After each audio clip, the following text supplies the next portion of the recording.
Thank you very much, sir, for inviting me for this wonderful session. Thank you, V.R.Siddhartha Engineering College, Vijayawada, I think, for considering me for this webinar.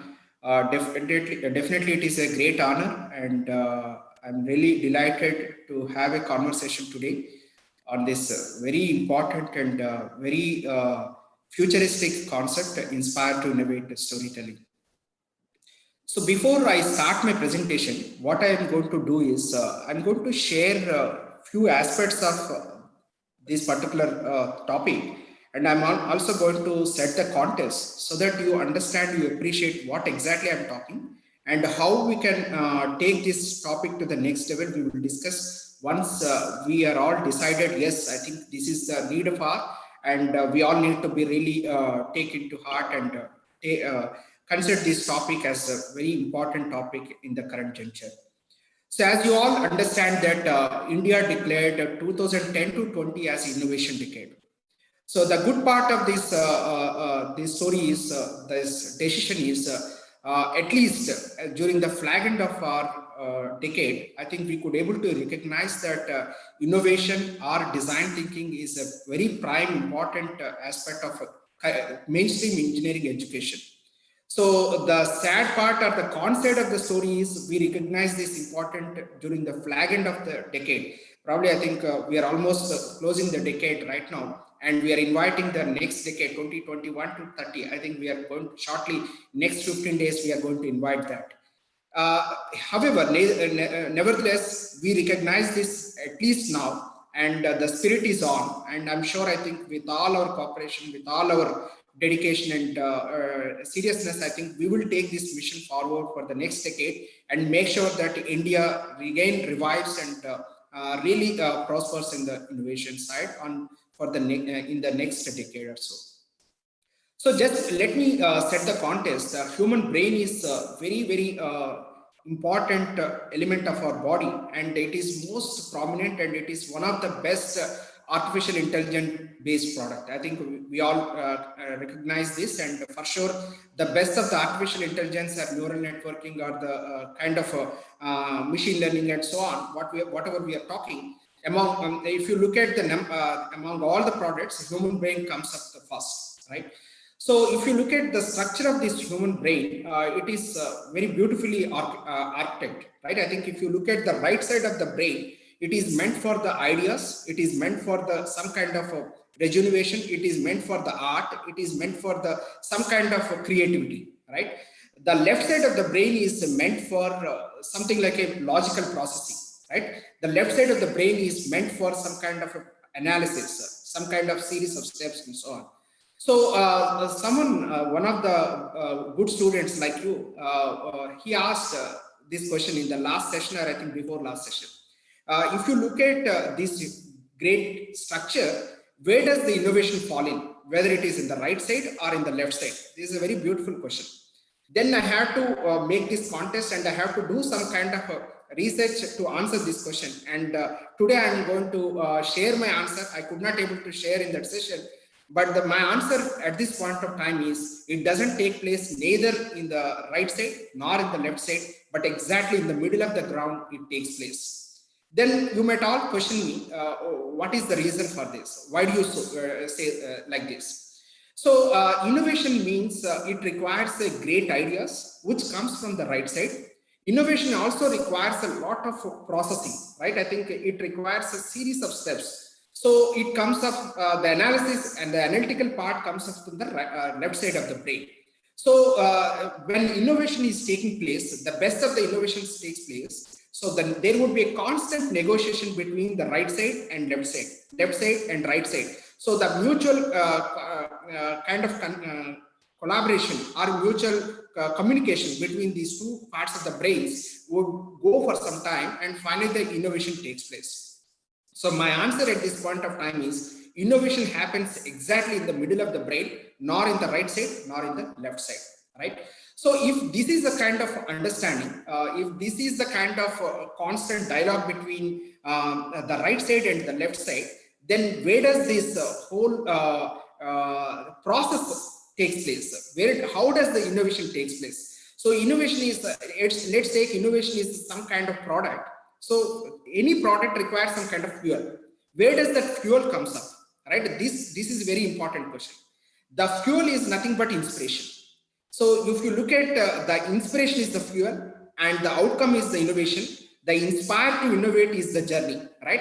So in order to take place this journey and the fruitful journey has to take place, some kind of methods are required, which comes from the storytelling, right? So this is the reason we started this Inspire to Innovate storytelling movement way back in 2010. It's just exactly 10 years we celebrated this month. Last, I think 2010 December, we started this movement.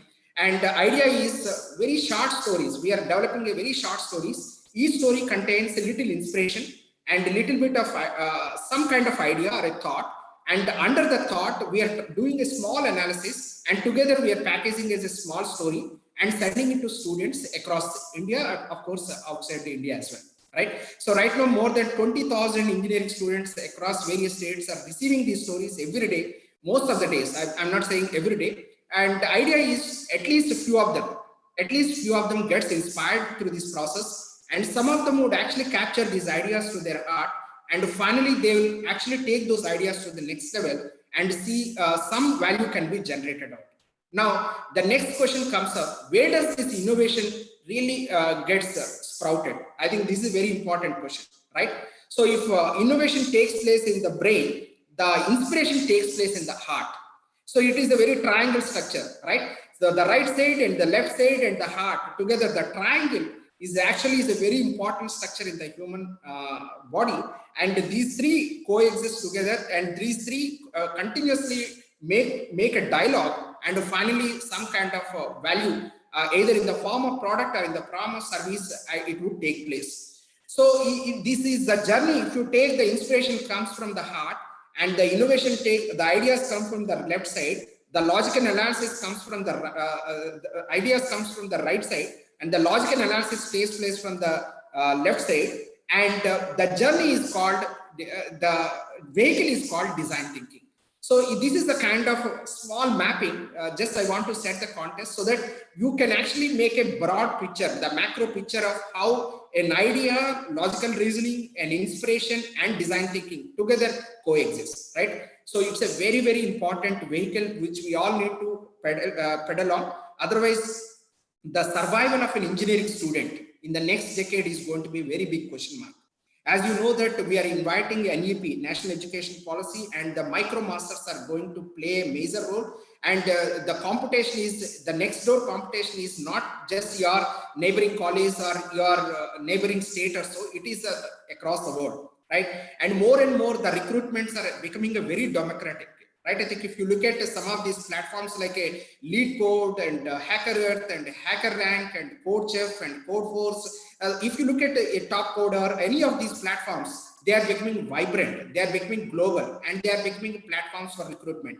So unless you showcase your innovation, unless you showcase your talent, unless you exhibit your talent at a global space, probably I think the survival of the engineering students is becoming a very big question mark. So more than in the last decade, the innovation was taken as some kind of a good to have kind of thing. It is a very desired element, but today it is a necessary element. Tomorrow it is going to be a survival element. So look at the transition which is taking place from the desired to the necessary to the survival. So you are exactly entering into the survival stage. So I'm sure everyone in the forum today are going to really agree for this kind of notion, and you need to take these stories, you need to take these ideas, you need to take this inspiration to the heart and take to the next level. To convince this fact, let me share one story so that you understand why these two are really required for an engineer. As you all understand and you all agree, I think some of you must be from various backgrounds, whether it could be mechanical or computer science or electrical electronics, doesn't matter, but all of you are engineers for sure. So if you look at the one of the best medical innovations in this decade must be MRI scanner, right? I think in the health sector, definitely MRI scanner comes into the important innovation. So what does it do? It exactly scans the human body and it makes a lot of images using image processing technique. Finally, it diagnoses something where exactly our ailment or disease is. right? So this is the MRI scanner, and it's a very, very important innovation in the medical sector, right? So I have not started my presentation, by the way. I'm just only setting the context. And once you all agree, yes, we can go further to the presentation after some time. Then I will take your permission and start the presentation. I'm going to set the context first to all the audience, right?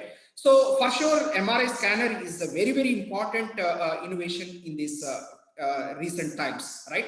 So now, if you look at the actual MRI scanner operation, right, and if you look at the kind of the kind of processing, right? So the patient sleeps on the bed. I think it's like a small bed, and that bed goes inside the dark tunnel, and that tunnel would be very dark, and it is having some kind of magnetic strength and so on, and it takes some images, and it makes lots of noises, and it's a very scary noises, and the experience is absolutely not that great, right? So this is exactly happens in the MRI scanner room, right? So many patients bear this pain, bear this scariness, because more than that, the disease is very important. The diagnosis is very important. They don't care about the dark tunnel and staying for half an hour, and they don't care about any of these elements. They only care about whether this image processing would help them to diagnose or identify a problem or not. That's all, right? So if you look at this experience per se, absolutely it is framed from the elderly patient point of view. Look at from a small boy who is of a age of 7 or 8 years, and or a small girl. I think as from a children point of view, you just see this experience. If a child of age of 7 or 8 years who is already worried about the disease and so on, and if someone is going through this tunnel and going inside a dark tunnel for a half an hour with lots of noises and with lots of scary things happening inside, what could be the kind of miserable experience inside, right?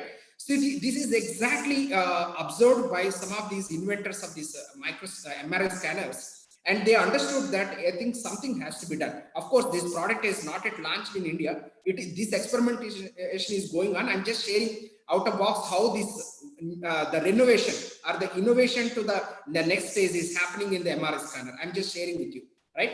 So what they have done exactly, once the boy or the girl goes inside, the child goes inside, so they are trying to change the dark tunnel experience to a VR model using some kind of artificial intelligence techniques, and they are trying to build some kind of underwater experience to the kid, so that when someone goes inside, so it becomes a very thrilling experience, right? I think if you are under the tunnel, and the tunnel is completely filled with under ocean experience, and it becomes like a exotic experience. Am I right or no? So it becomes like a very interesting experience. It becomes like a very adventurous experience to the kid.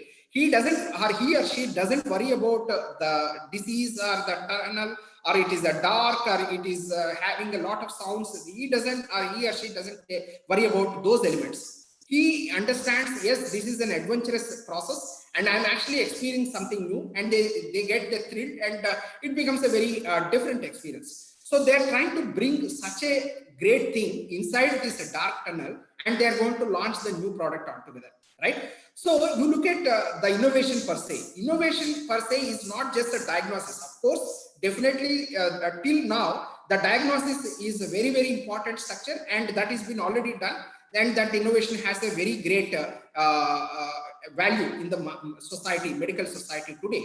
However, they are also looking from an empathetic point of view. They are also looking from a heart perspective, the inspiration perspective. They are also looking from a giving some kind of new dimension to the individual, right? So when they look at these dimensions, the experience is becoming much bigger. The value becomes much more than what exactly is today, right? So hence the inspired to innovate, right? If you look at the idea has come from this brain, and the inspiration is coming from the heart, and together they are going to make a dialogue, and the product is going to be something really great, right? So this is what exactly the inspired to innovate movement is all about, right? It is not just idea alone. It is not just a service alone. It is not just a product alone. We also need to embed some kind of value to that. We also need embed some kind of empathy to that. We also need to embed some kind of inspiration towards this. Then the value, which will be like a 10x, than 10x times than exactly what is supposed to be, right? So this is what exactly we are looking at. This is what I think you guys, you generation has to take up. Earlier days, when someone was doing a great innovation, they were all happy. But today, you also need to give some kind of experience to that happiness, right? So then only that happiness would be kind of doubled or tripled or 10 times or 10 times or so, right? So this requires a lot of observation, right? As you all, as a kids, I think as an engineers, you are no more kids, you are an adult, but I think definitely you are a close observers, right? I think when you closely observe certain aspects, probably that inspiration comes from your heart. Let me share another story so that you understand why this observation has that value. How you need to embed this particular inspiration and observation to the idea, then how it actually becomes a great value. Let me share another story.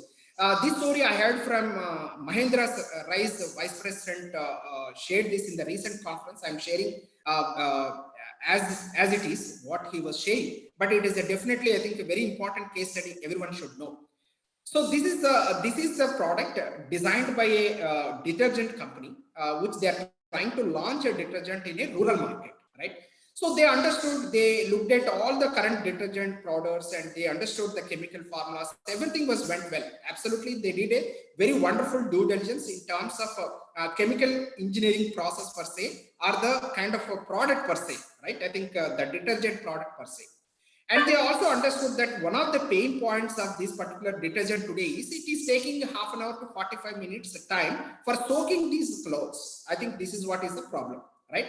However, when this company, when it was launching this particular detergent, they understood that this pain point can be addressed and we can launch a new product altogether, which will actually take half a time than the current detergent process, right?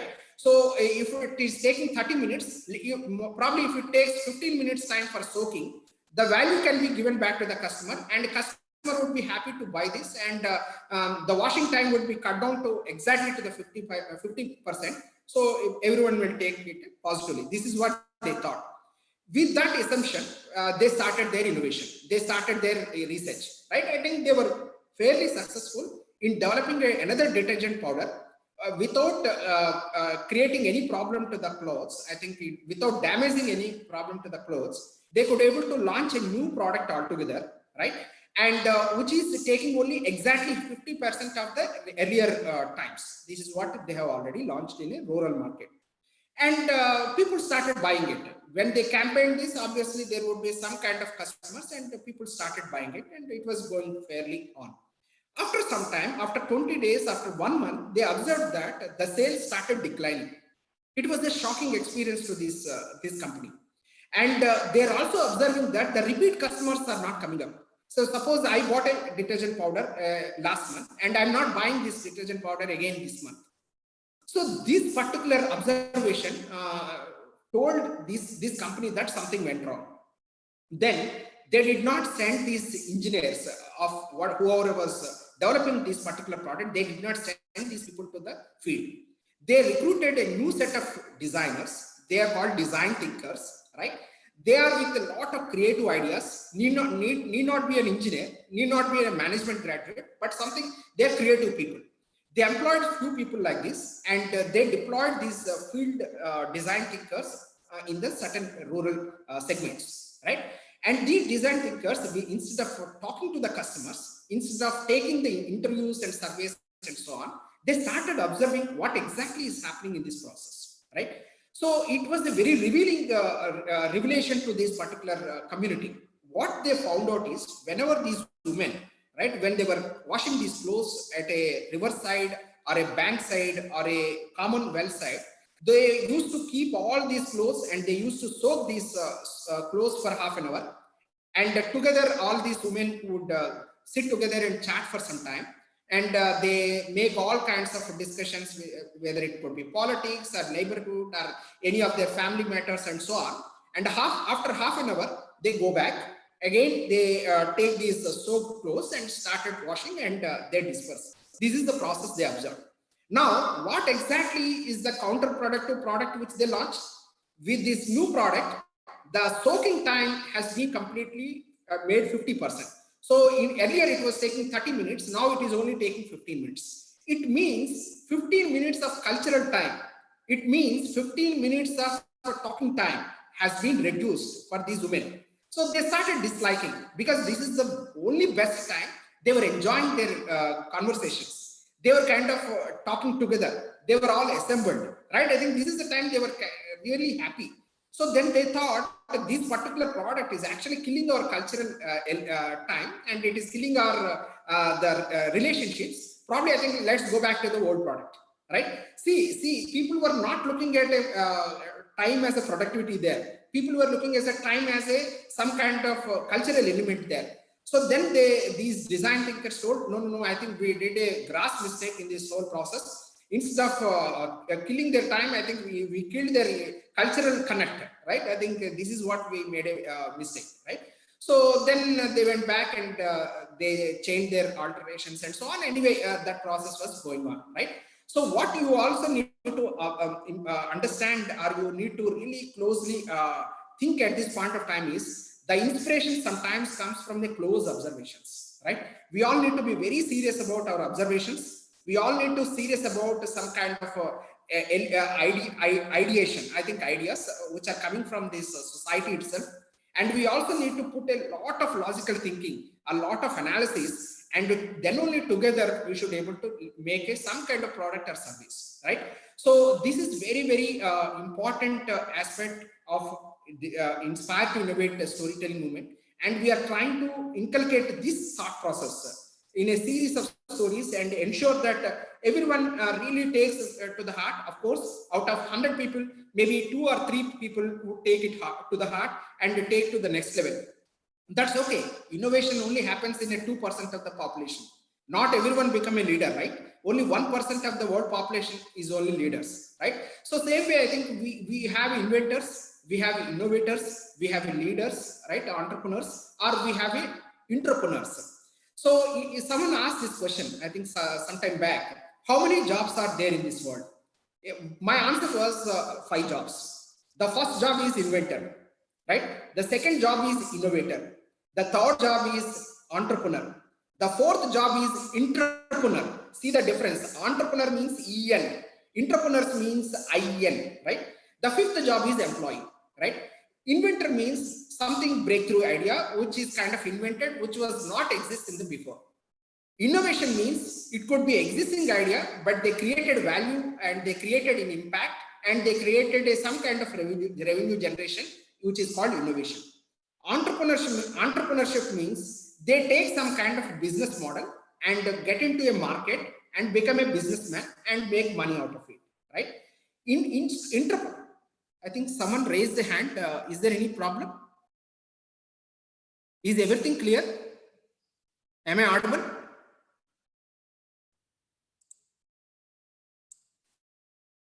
Guys? Yes, no problem, sir. No problem. Okay, that's nice. Okay, thank you.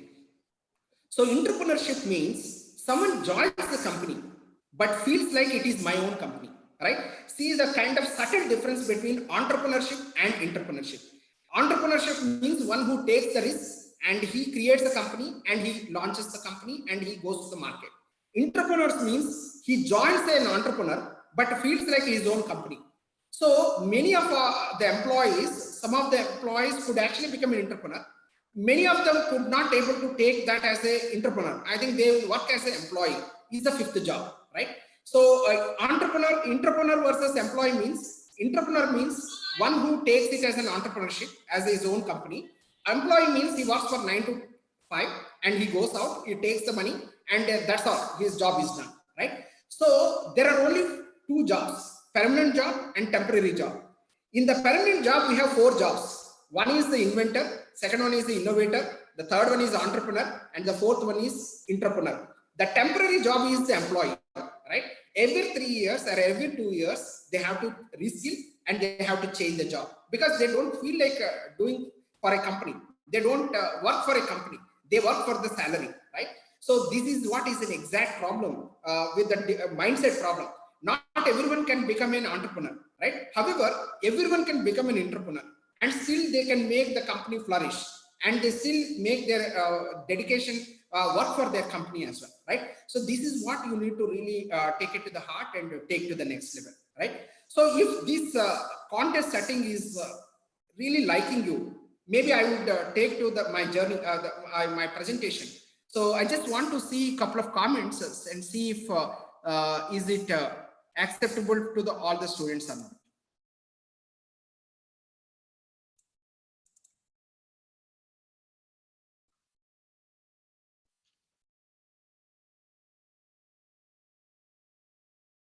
Guys, is it fine, everyone?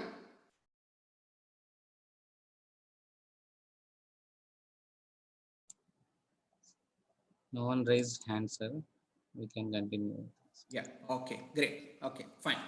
So let me move on in the actual presentation. Let me take the journey of Inspire to Innovate storytelling. Right.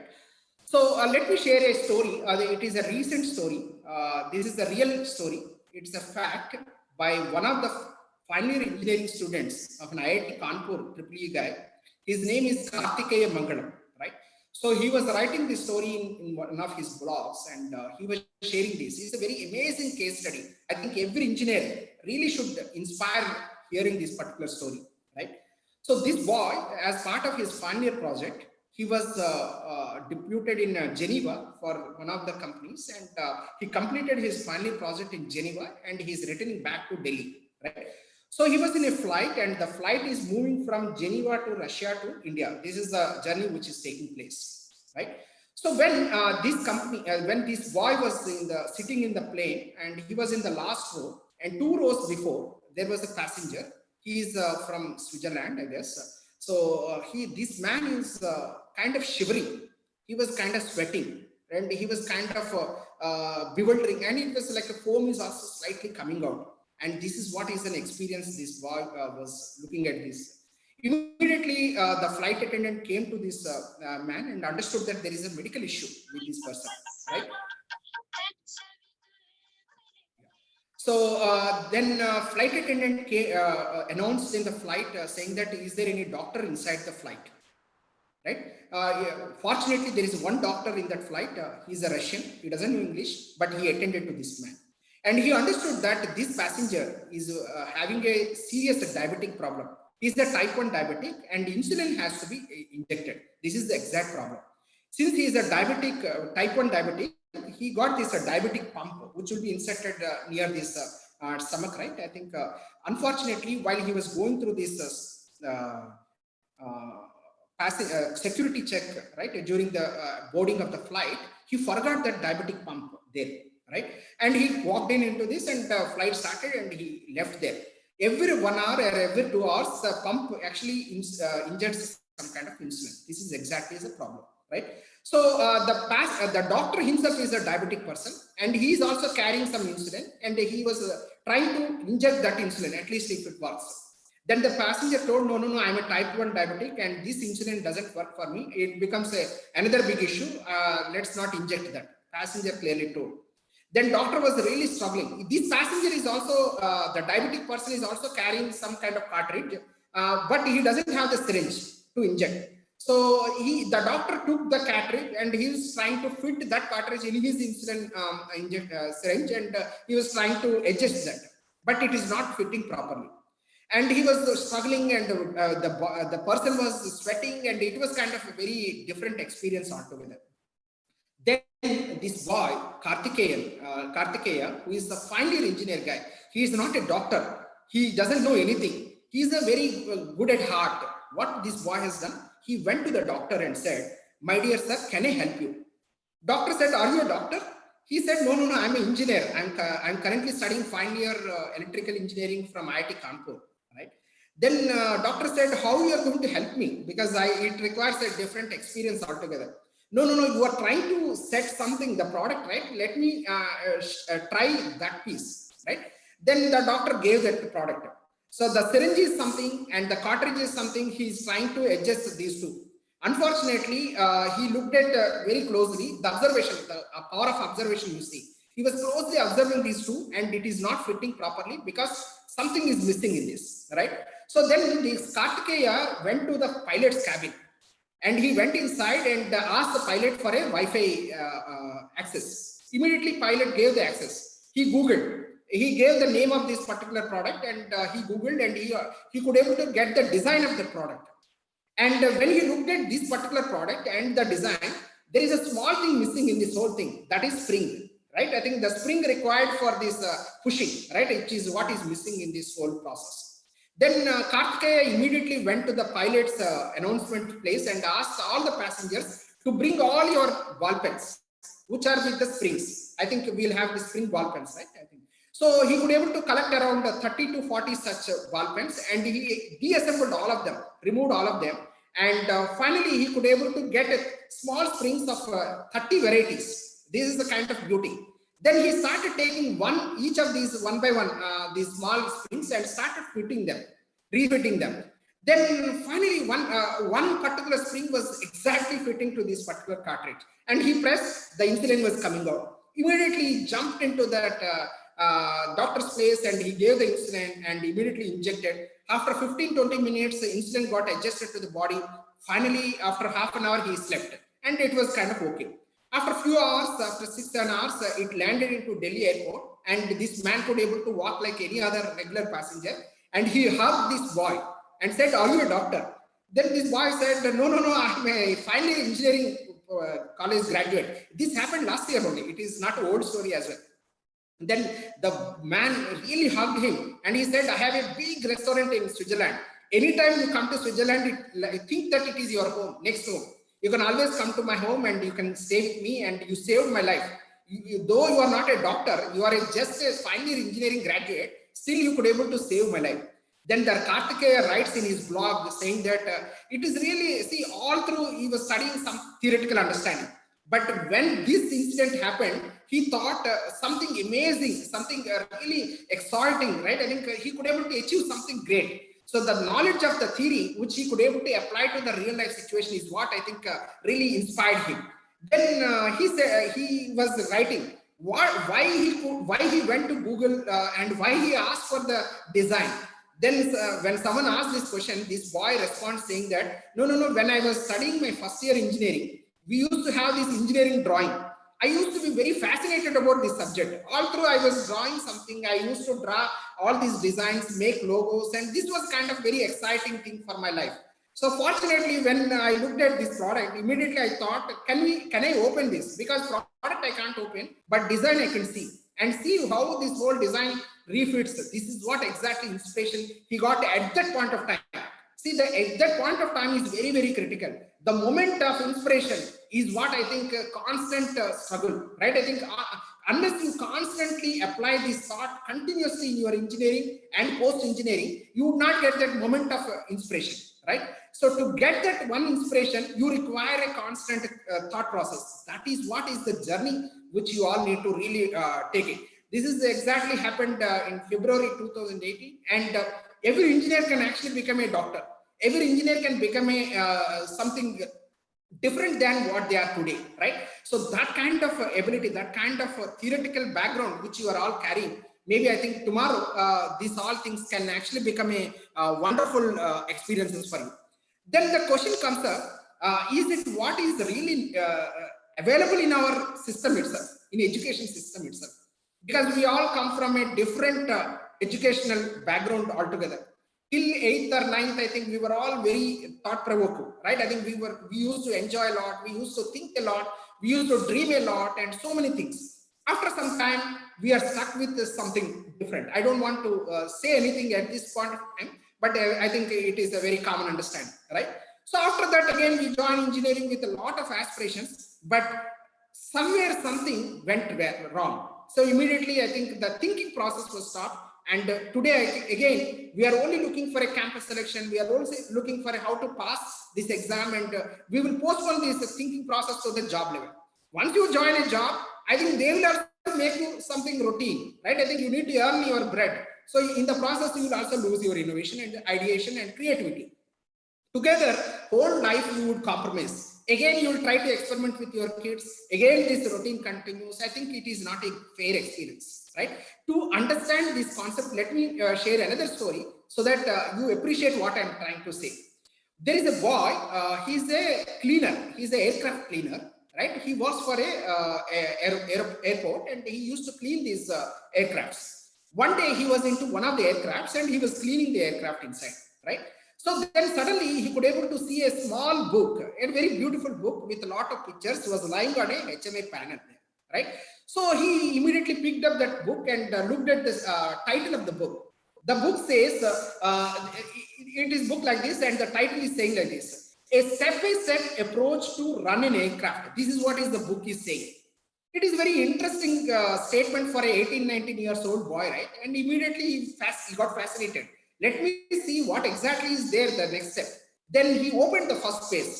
The first page says, the first step is, if you want to start an aircraft, press the yellow button on the right side of the panel. Then without thinking much, that boy immediately pressed that yellow button. Immediately aircraft started. The engines were roaring. You look at the big, some of these big wings, he could able to peep from the windows, and there are huge fans embedded to that. They were running with high RPM. It was like a very big noise coming out, and this boy got really excited. He was really thinking, oh, something, I could able to achieve something today, right? So he was very into the sky completely. He thought, I think I can do something great. Immediately, without thinking much, he opened the next phase. The second step says that if you want to start the aircraft on the runway, you need to press the blue button next to this yellow button. Then without thinking much, just he pressed the blue button. Immediately, aircraft started on this runway. It was moving, it was moving, it was moving. It is going at a 30 kilometers per hour, 40, 50, 60, it is going up. Then after some time, this boy thought something is amazing happening, right? So I need to press, and you can also see the dead end of this runway. It is almost like a 40, 50 meters away from the dead end. Then without thinking much, he opened the third phase. The third phase says, if you want to fly the aircraft, press that green button next to that yellow button, the blue button. Then immediately press that, right? So immediately aircraft started inclining to the new levels, right? It is moving up, it is going high, it is going above 2000, 3000 sea level. And it was kind of very exotic experience to this man. It was a very amazing experience. He could see the blue skies around, and he could, when he see down, it's a blue ocean around. I think it was a very amazing experience to this boy.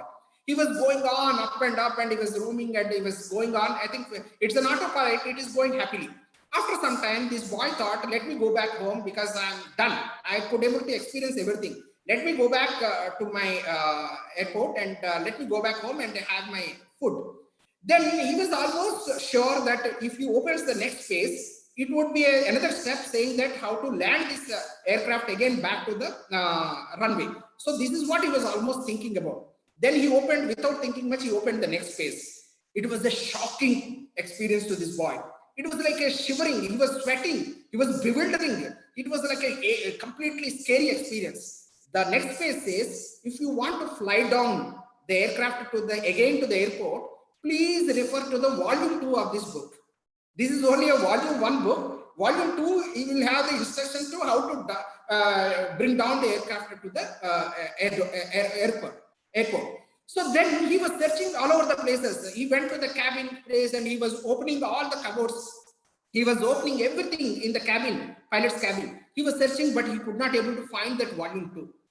He was frustrating, he was crying, he was weeping. And finally, after 1 hour, the fuel got exhausted. And the next step, as you can see, it plunged deep into the ocean, and the rest is a history, right? So now you might question why I'm actually saying this particular incident or this particular story in the context of engineering education. My dear students, my dear friends, today engineering education is volume 1 of the book, right? So the volume 2 is nothing but innovation. The volume 2 is nothing but inspiration. The volume 2 is nothing but inspire to innovation, right? So if you have to really come back to the the airport, right? You are flying, absolutely nothing wrong. You are great. You are going up. But if you want to really come back to the airport back safely, and if you want to survive, if you want to really take something you do something well for your application point of view, you need volume 2 right now.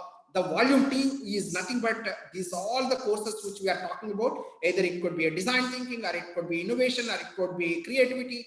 All that is embedded in the education system now. It was not happening before. It was like an aspiration, but today it is a kind of a survival fitting, right? So fortunately, your batch of the students have to be able to recognize this, and everyone is kind of taking up it to a serious note. And we are together going in this motion, and together we are sailing through.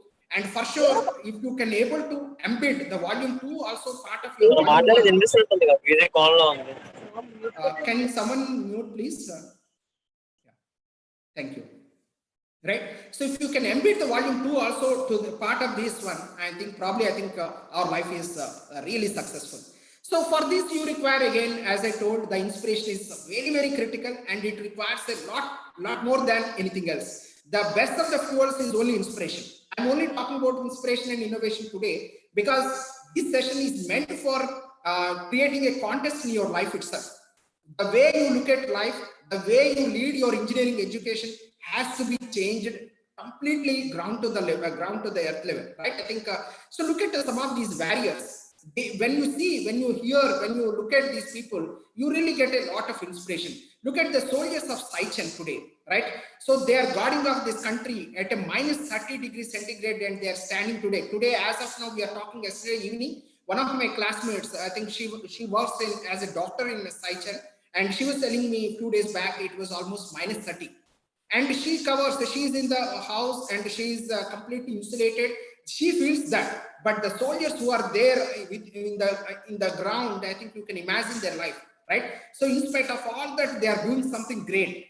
There must be some inspiration for them, otherwise they cannot withstand such a extreme weather conditions, and they are saving this country. Some inspiration is bigger than what they think of, right?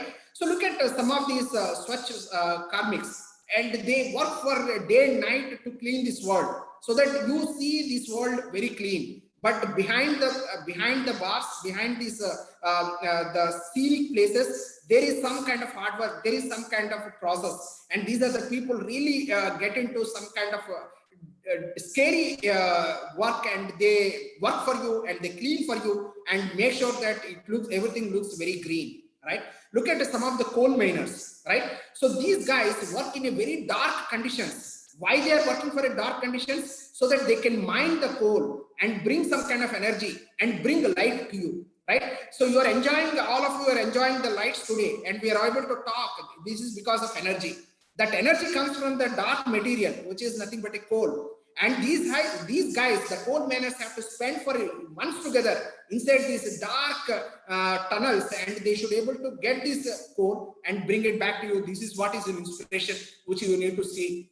Whenever you see that light is coming to you, you need to see the background. I think someone is working for you, right? Look at some of these air rescue teams. They risk their lives to save these animals and people in all kind of hazardous conditions. Whenever you see, their life is scared, but they make sure that you live happily, and you are really saved from any of their dangers. Look at some of these honey collectors.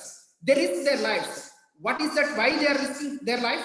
So that some delicious food, some delicious, nutritious food can actually be brought to you. This is what is the inspiration for them. So, however, you need to see that when someone is taking risks and bringing some kind of a nutritious food for us. Look at some of these forest guards. They work alone. They cannot take any armor. They cannot take any of these guns and so on. They have to be completely without armor, and they need to go for these beats single-handedly. And they also, most of the times, they are alone, and they need to save the animals. They need to save the trees, flora and fauna with all kinds of hazardous things, and ensure that some nature is protected for you, right? So above all these people, you need to really get inspired to see the Sunita. Sunita is currently third year student, BDS student, Maharashtra girl, and she's a tribal girl.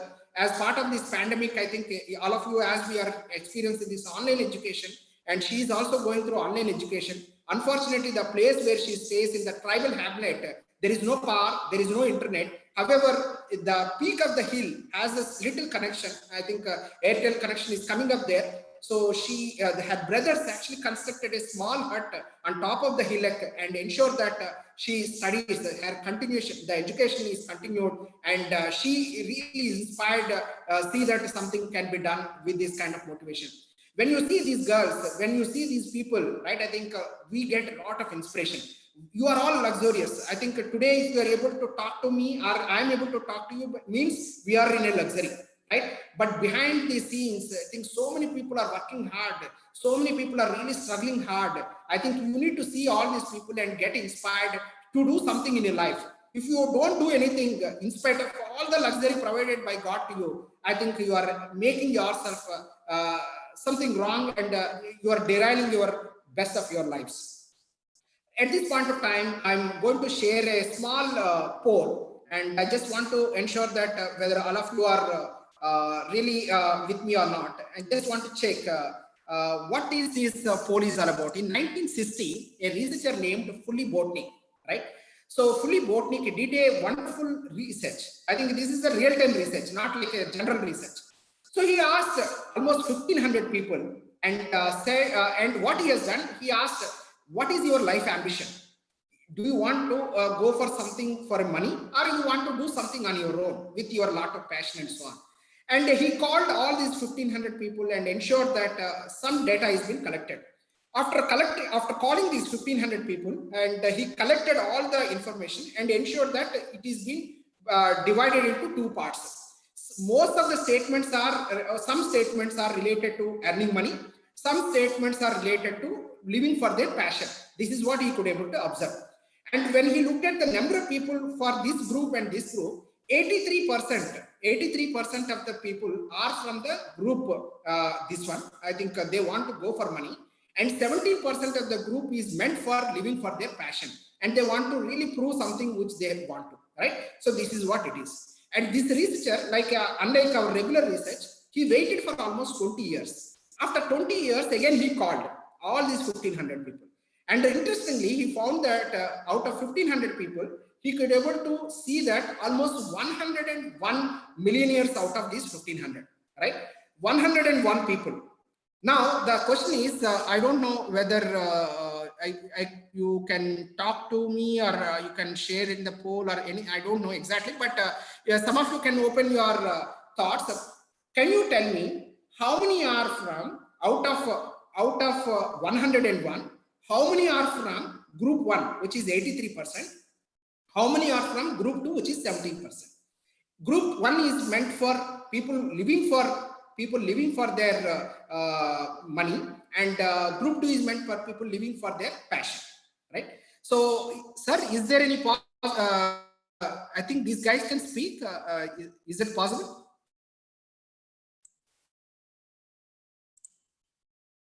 They can chat, sir. Yeah, they can chat, right? I think. Yes. Yeah. So, can you share some of your thoughts, please? How many are from group 1 and how many are from group 2?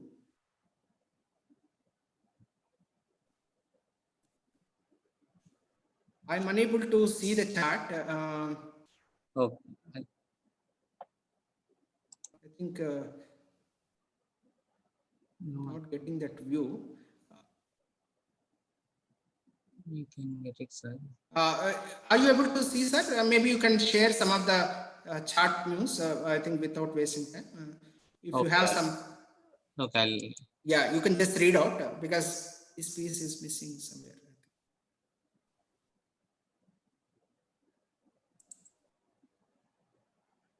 Yeah, guys, I think, can you tell some of the thoughts? I think how many are from group 1, and this is just to ensure that you are with me. So otherwise, it becomes a very boring experience. I'm continuously talking, and it is not going to give any results. Yeah. Yeah, now I can see, sir. Yeah, okay. So 8 years from group 2, Srinu is saying, Ismail Shaikh is saying group 2, 8 years from group 2. I need exact number. Out of 101, how many are from group 1 and how many are from group 2? Group 1 is 83% who are behind money. Group 2 is passion, 17%. Out 98 are from group 2. That's what Imtiaz is saying. Yeah, any other thoughts?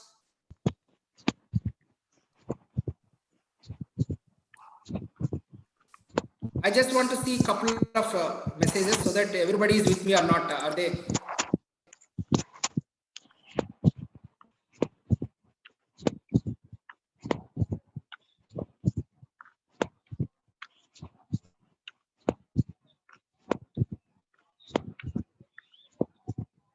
Are you all with me? Are you listening to this conversation? Yes, sir. I think most. Yeah. So Responding most of the time. yes. Okay. So I think without wasting time, I think let me share this one. Out of 101 millionaires, is a very interesting research. Only one is from group one, which is 83%, and 100 are from the 17%.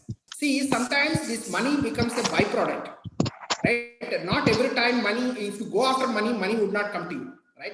So many times you need to really realize that if you work for your passion, or if you work for your innovation, or if you work from your heart, probably money becomes a byproduct, right? So if you can realize this fact, probably life would be more successful. Otherwise, if you go after this money all the times, at one point of time it breaks, right? Neither you would be happy nor you would get money also, right? I think this is the biggest challenge. So ensure that you need to really take a decision at this point of time. Sir, these students are from the second or third year. Which year, sir? These are from? Or fourth year? You are on mute. Most of the people are in third years. Third years, yeah. This is absolutely right time. This is absolutely right time, and this is the time you all need to really take a decision in your life.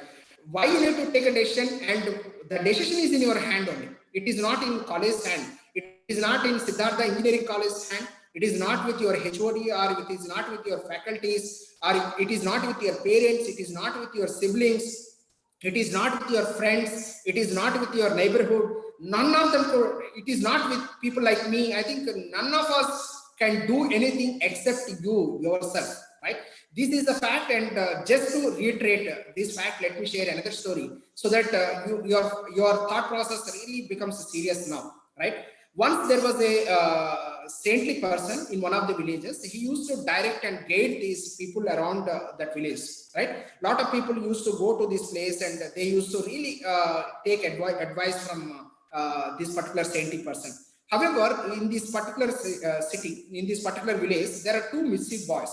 They were very naughty boys, and they want to ensure that this saintly person is wrong. They want to prove that this person is wrong, right? So with that bad intention, they went to this saintly person's place, and they took this small pigeon within the hands like this and went to the saintly person and asked the saintly man, sir, you are a great person, you are a visionary, everyone is considering as a very great guide and kind of inspirer to all these people.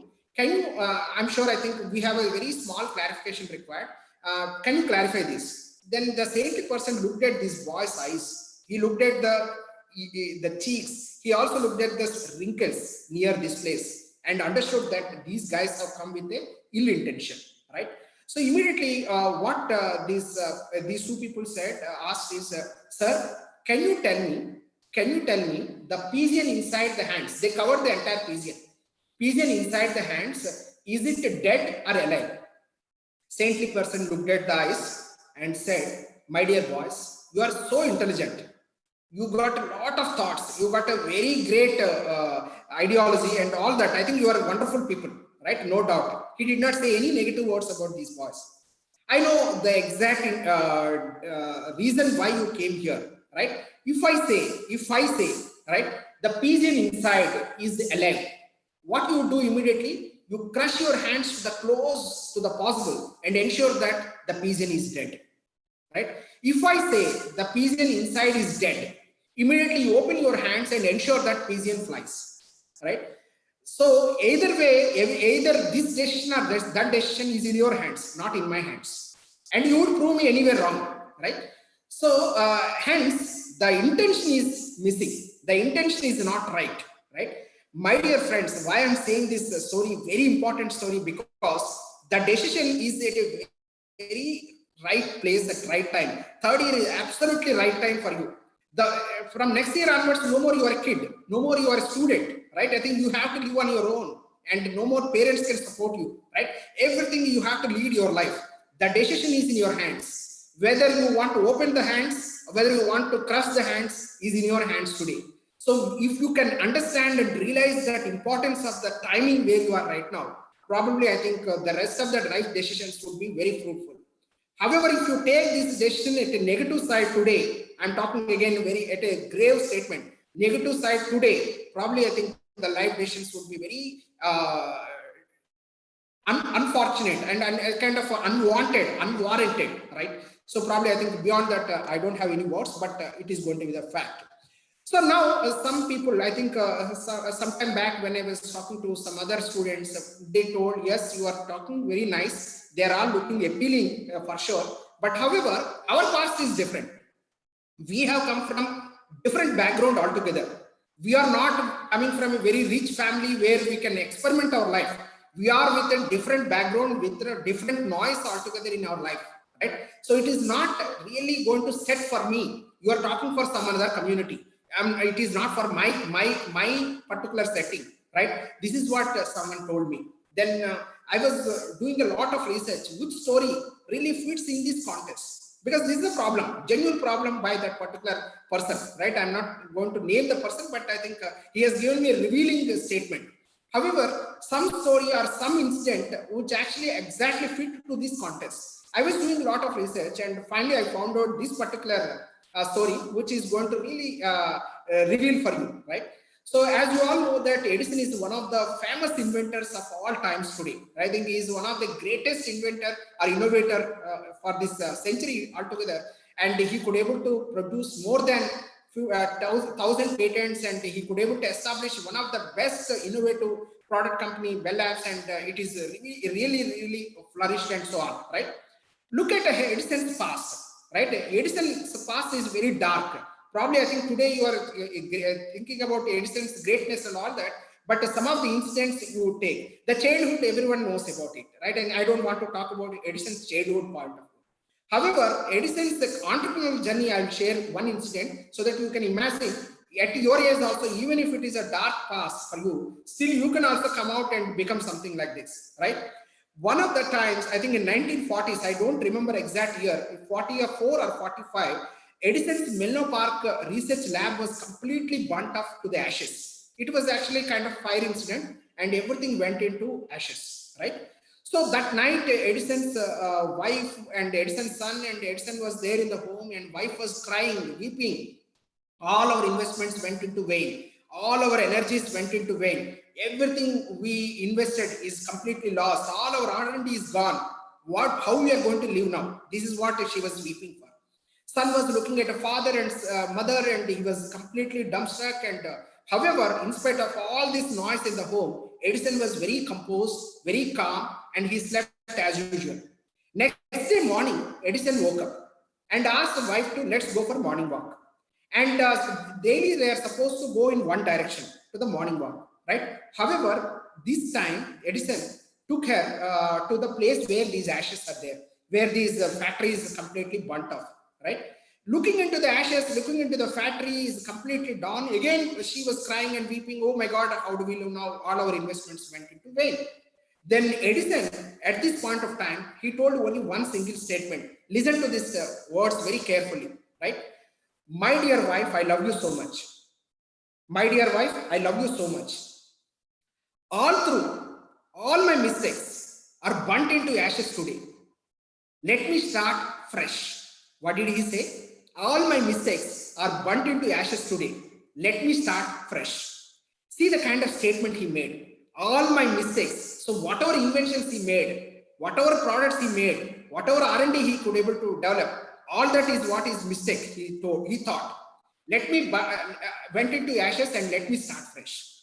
You would be surprised to hear this statement. After this incident, Edison actually invented this bulb. Today, we are all enjoying this electricity, the bulb and all that.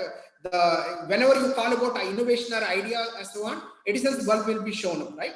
So this bulb is a product post-mortem of this incident, right? Had Edison also started weeping and he was also crying, he also went into depression, he also stopped researching and so on, probably we could have not seen the day of life today, the bulb which we are enjoying today. This is exactly happened in Edison's history. So if that happened to the Edison, I'm sure I think any other mistake of our life is not a big deal at all.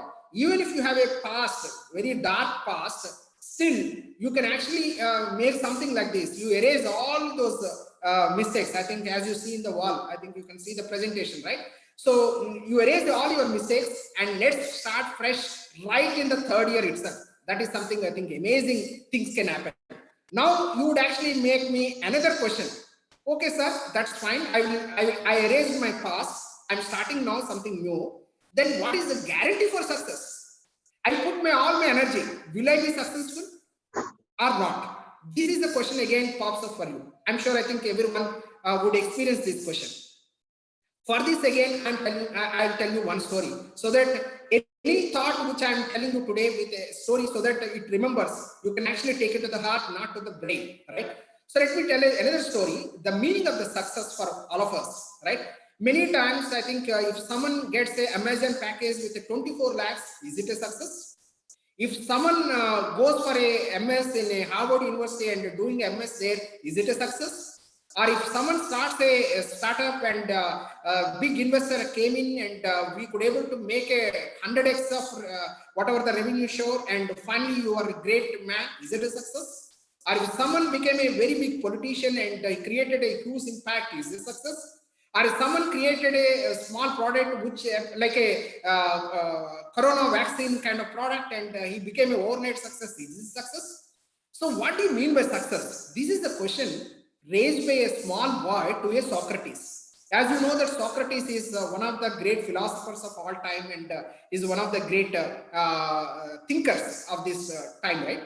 So Socrates told this boy that if I have to answer this question, come tomorrow exactly at 7 a.m. to the riverside. This boy very diligently, he went to the riverside exactly at 7 a.m. Socrates also came to the same place at 7 a.m. in the morning. Then Socrates took the boy to the shoulders and he was walking closer to the river. He was going along with this boy. He was almost closer to the water. Boy was asking, sir, yesterday I asked a question, what do you mean by success? You asked me to come here and you are supposed to answer, but you are taking me to the water. Is it what is success? Then Socrates was very calm, composed. He did not speak one single word, right? So Socrates was taking the boy almost closer to the water and 1 feet water is almost there. The boy was asking, sir, I'm asking, Socrates is very tall, very stout and he's very fit and physically fit and mentally fit. He was taking this boy to the shoulders and he was carrying this boy inside. Sir, I was asking a simple question. What do you mean by success? You are taking me to the water inside. The Socrates did not say any single word. He was taking inside. It's almost neck deep water now. Boy thought success means I'm only drowning now. This is what is the success. I think he's going to kill me. This is what is the success means. Maybe I think I asked a wrong question. He was really trying to scuffle and he was pushing him. He was trying to go out of these hands and move out of these waters and so on. Then Socrates almost taking him to deep into this, almost neck deep now, and immediately he cut his hair and dunked deep into the waters. Dunked deep into the waters. So a boy was really became pale and he was struggling. And after a few minutes, after a few seconds, Socrates again pulled him back. Then Socrates asked this question to the boy: "My dear son, what you were thinking inside?" Boy was saying, "What I am thinking, sir? I was thinking about air inside. I was not getting air at all. I was not thinking anything. I was only thinking about air inside." Socrates again dunked deep into the water. Again he pulled him back. Again asked the same question: "What you were thinking inside?" Boy was saying, "I was not thinking anything inside, sir. I'm only trying to breathe now." Socrates did the same thing again, third time. Again he pulled him back. Again asked the same question: "What I was thinking, sir?" This time he did not answer also. He was trying to breathe. Then Socrates told this boy: "My dear son, what you were thinking outside when I pulled you out?" Boy said, "I was only thinking about air, sir, because air is very precious thing." What you were thinking about inside, I was thinking how to get the air. What you were doing outside when I pull you back, whatever limited air I am getting, I'm immediately trying to breathe. Again, he asked, what you are doing inside, I was thinking about air, how to get it. What you are doing outside, again, I'm trying to get the whatever limited air I have. Then Socrates said, I have already answered your question. What do you mean by success is nothing but this statement only. The boy got completely dumbstruck again. Sir, I did not understand. You are saying thinking about air inside and taking a breathe outside is what is a success means. So I did not understand. I think something wrong.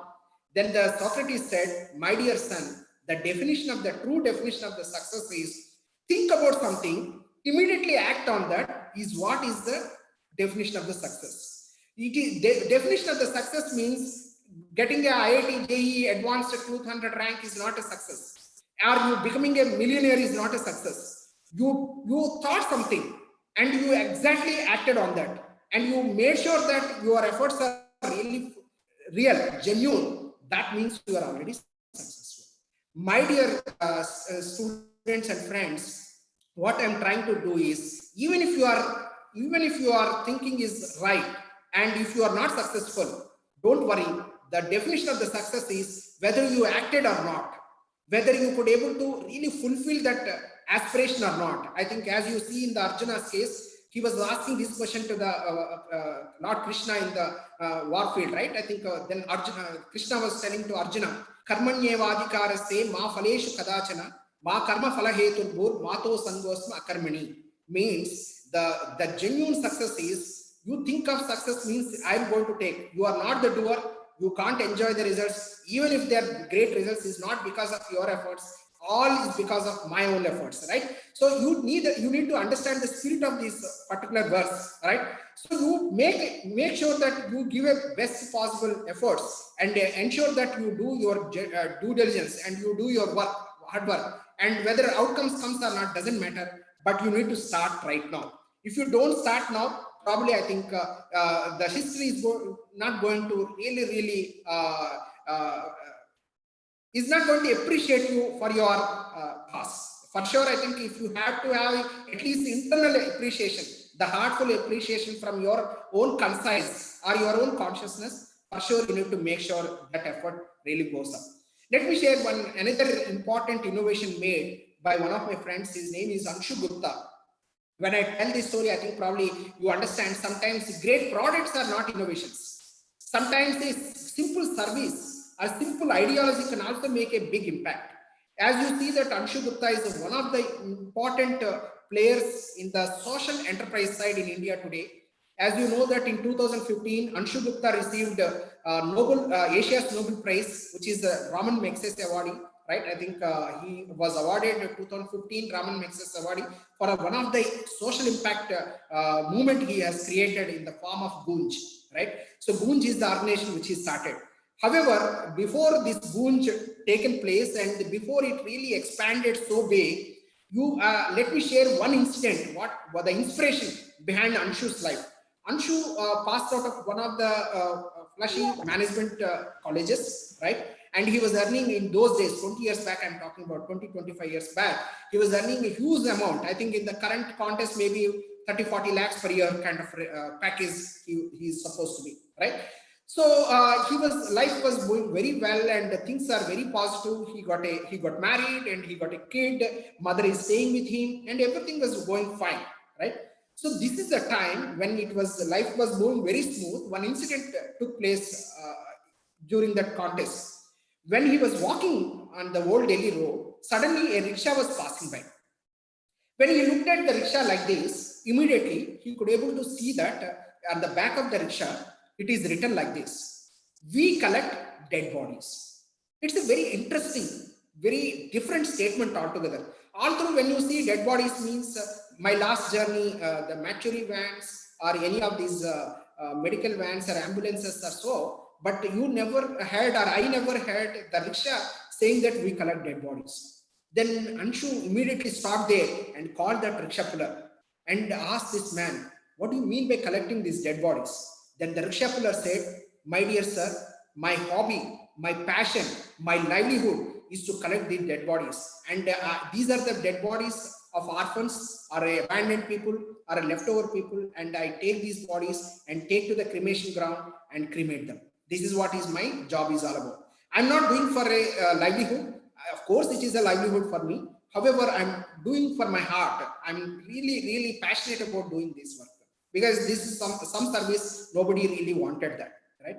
Then Anshu thought something I need to do a little research in this process. I think what he's saying is slightly interesting. Then he asked another question. Sir, how many bodies you collect every day? This man, rickshaw puller, says around 8 to 9 bodies per day. What time your first body comes? Around 6 o'clock in the morning. What time your last body comes? Maybe around 9 o'clock in the night. What time cremation ground closes? Around 5 o'clock in the evening. How many bodies you collect after 5 o'clock? Approximately 2 to 3 bodies. Where do you keep these 2 bodies because you can't take to cremation ground? Then this man says, I have a small hut in Old Delhi and I have 3 kids, and together with these 2 bodies we live every day. This is what is the life. Then Anshu got tears in his eyes. He thought something went wrong in this. I need to do something to this area. Then immediately he called his officer. Immediately he called his manager and said, can I have a 1 week leave? Right? So he took a leave and he started going along with this person every day. And surprisingly, the number of bodies are growing during a December and January season, November, December, January season, because this is a winter season, right? And these are the leftover and orphan peoples and abandoned people near surrounding areas and so on. Then he thought something wrong in this particular process of dying. Generally, people die because of malnourishment. We think that if they don't have food, they die. No, Anshu's research is slightly different in this case. He realized and he did a research that these people are dying not because of food, they are dying because of lack of clothing.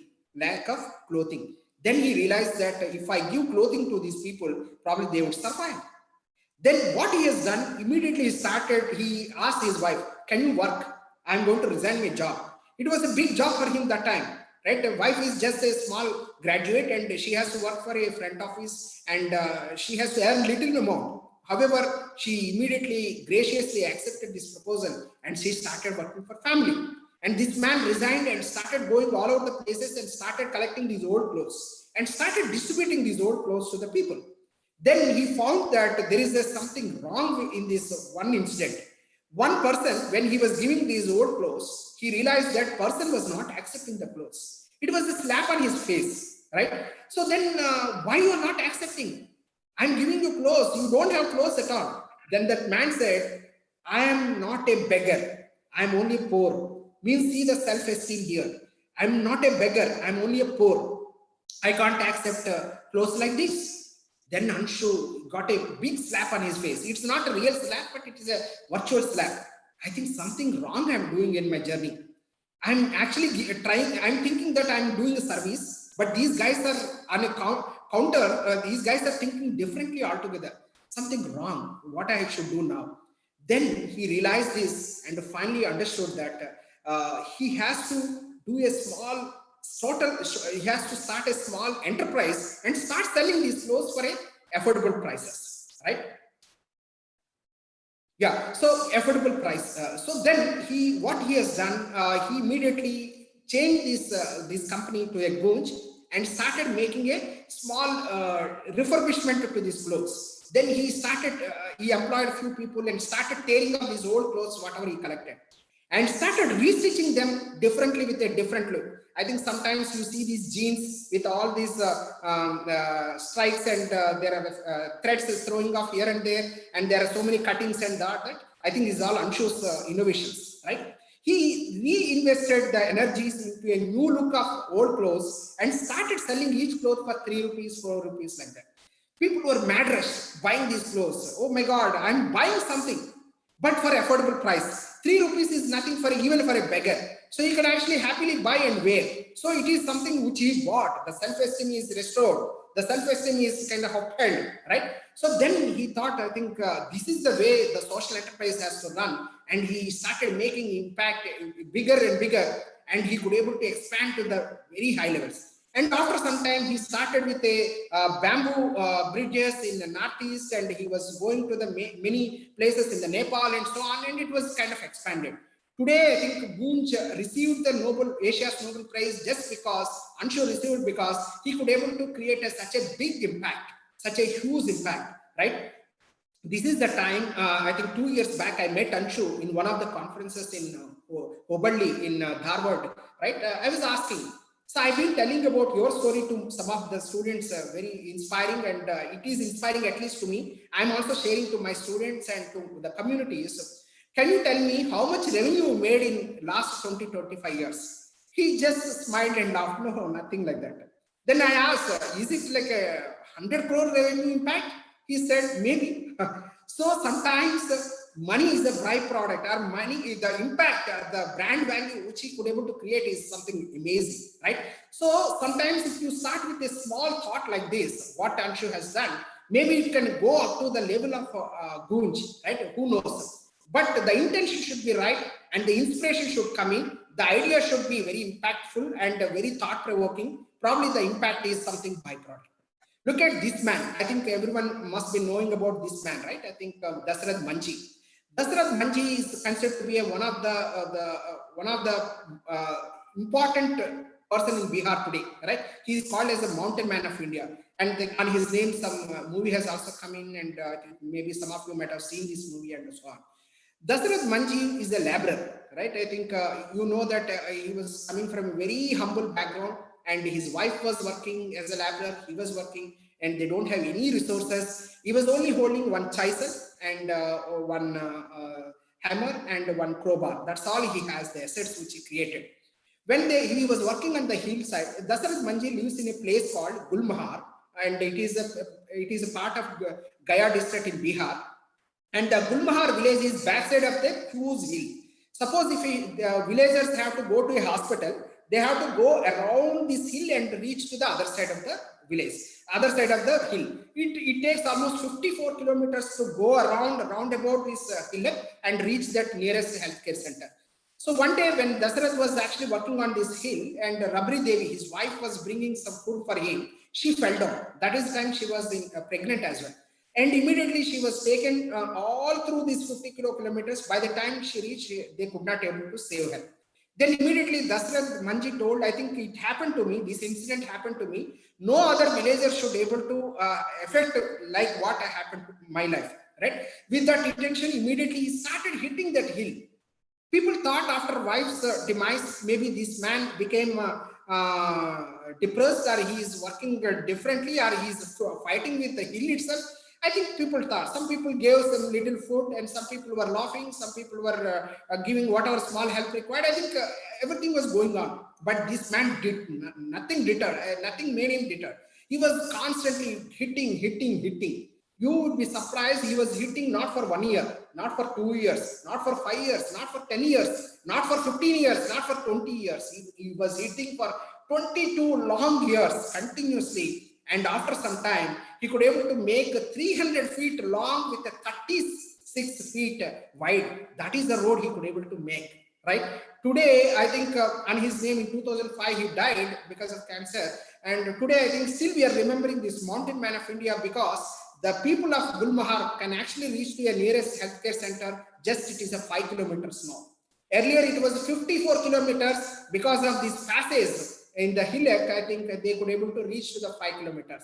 Sometimes one single man can actually make such a bigger impact, and he can be remembered. And sometimes he might not earn money, but the kind of value, the service he has given back to the society, to the next generation is amazing. I think we all need to really clap this man. Look at another man, I think forest man of India. You need to really get inspired with this person. His name is Jadhav Payang. He is from Assam.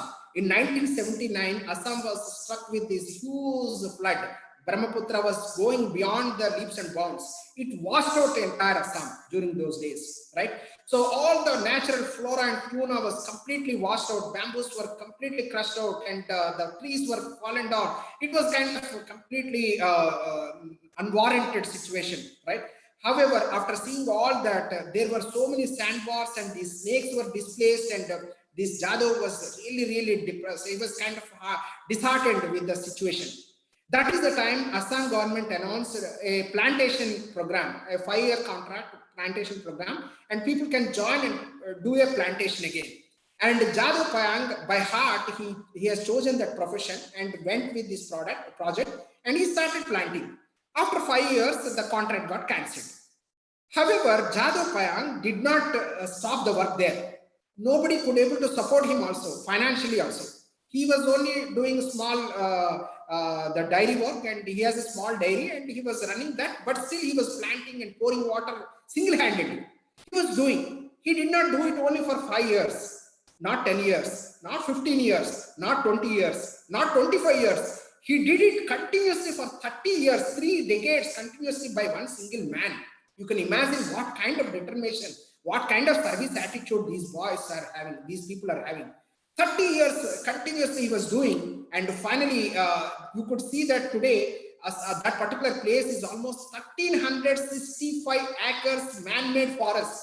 In that forest today you could see that there are rhinos, there are elephants, there are huge flora and fauna, there are snakes, there are so many things. I think you could see that it's a heaven created by one single man dedicatedly. That's the reason he became a Padma awardee in the recent times, right?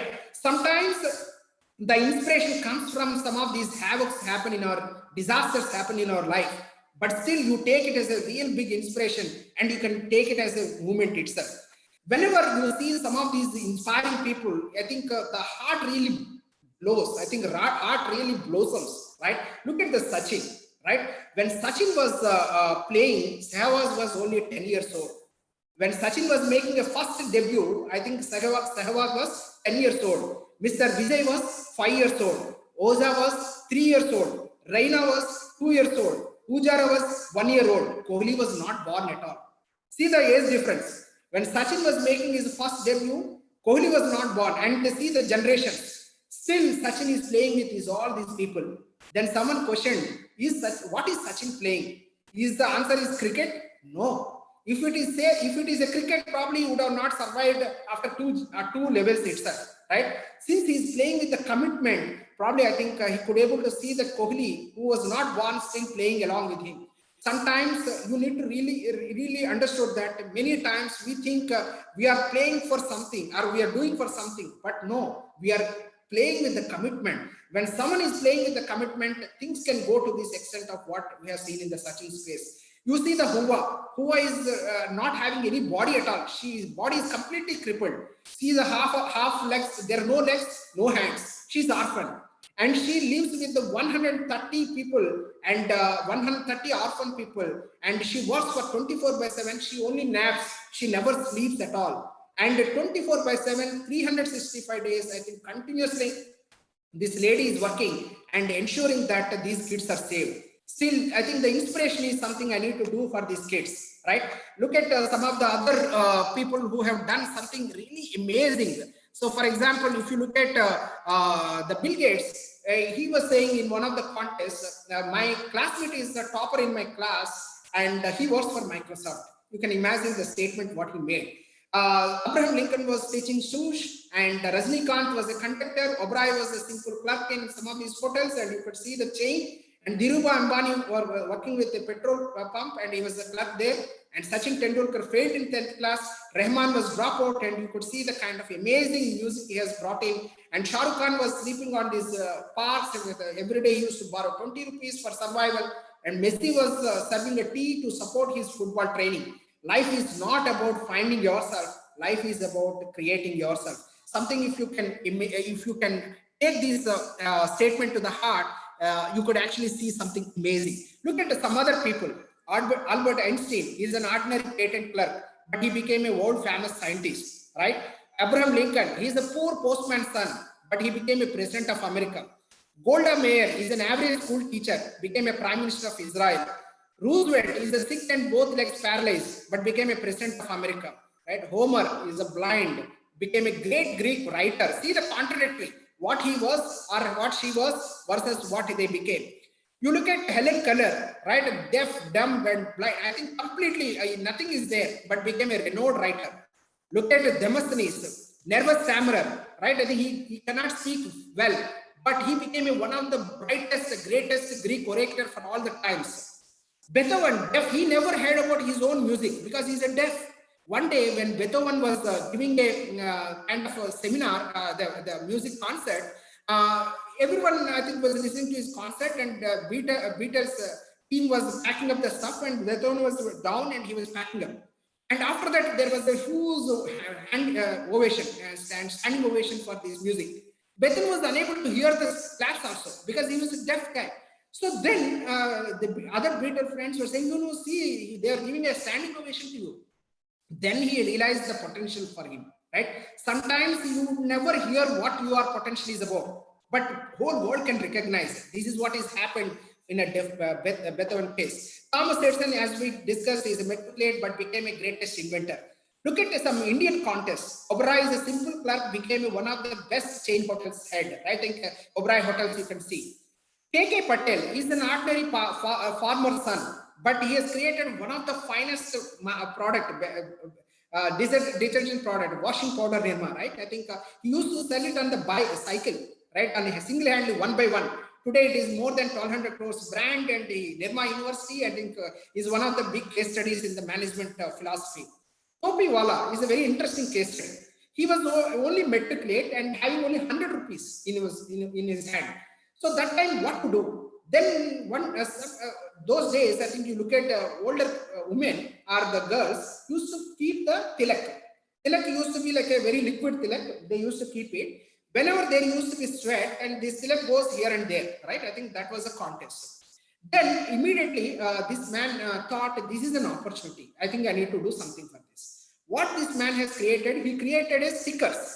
Singar bindi, I think now the girls and women wear, right, the bindis. That was the invention. That was the innovation. He could able to create so that there is no sweat problem.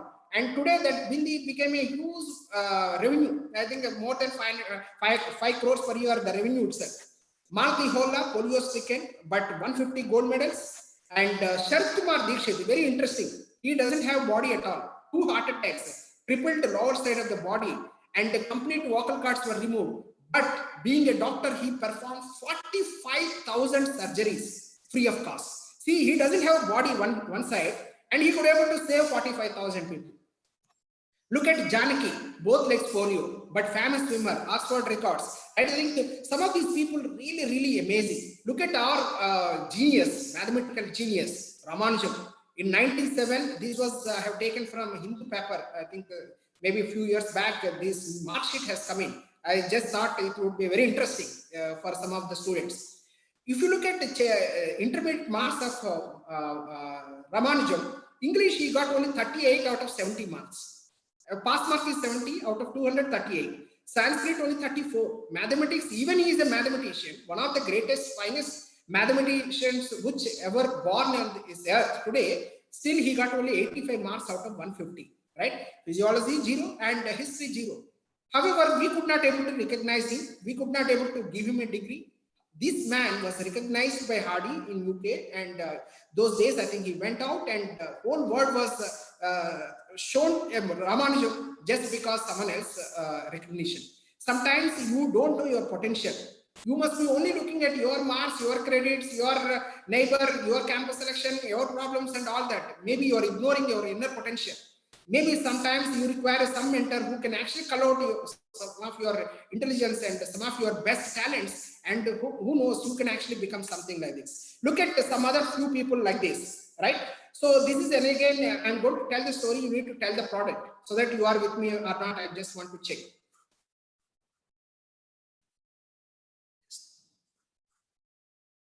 Yeah, so there is a person named Fred Smith. The Fred Smith is one of the students like you. He was studying MBA in one of the colleges in US, and as part of the final year project, he is supposed to make a some kind of final year project. He has to propose something.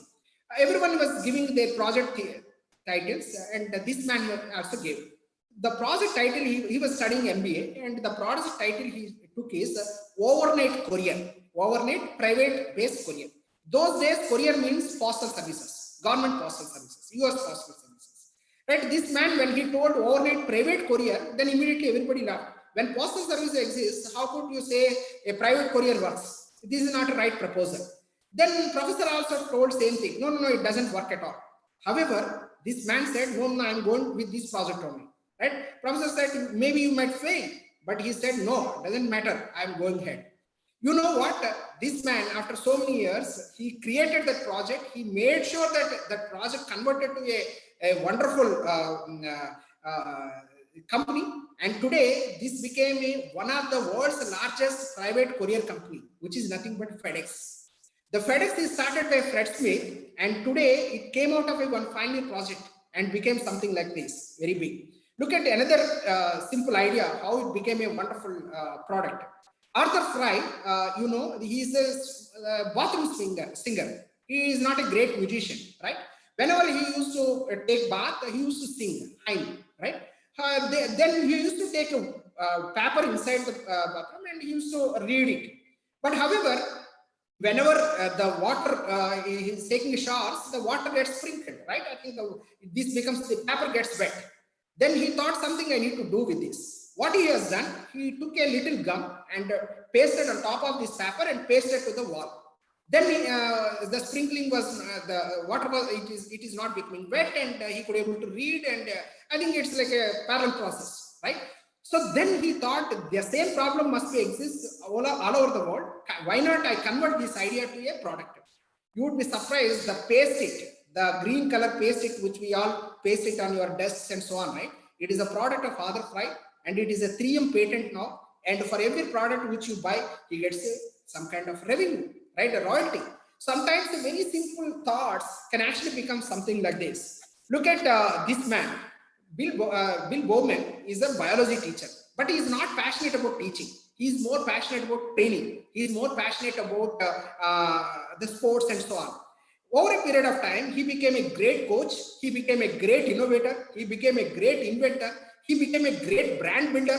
He became a successful businessman. And today, many of you must be, I'm sure, I think most of you or many of you must be jogging with him as well, right? The word jogging, Jogging, is coined by Bill Bowman. It is not an English word. It is coined by Bill Bowman. And most of you, when you are jogging with this, maybe I think you are wearing this product. That product is nothing but Nike, right?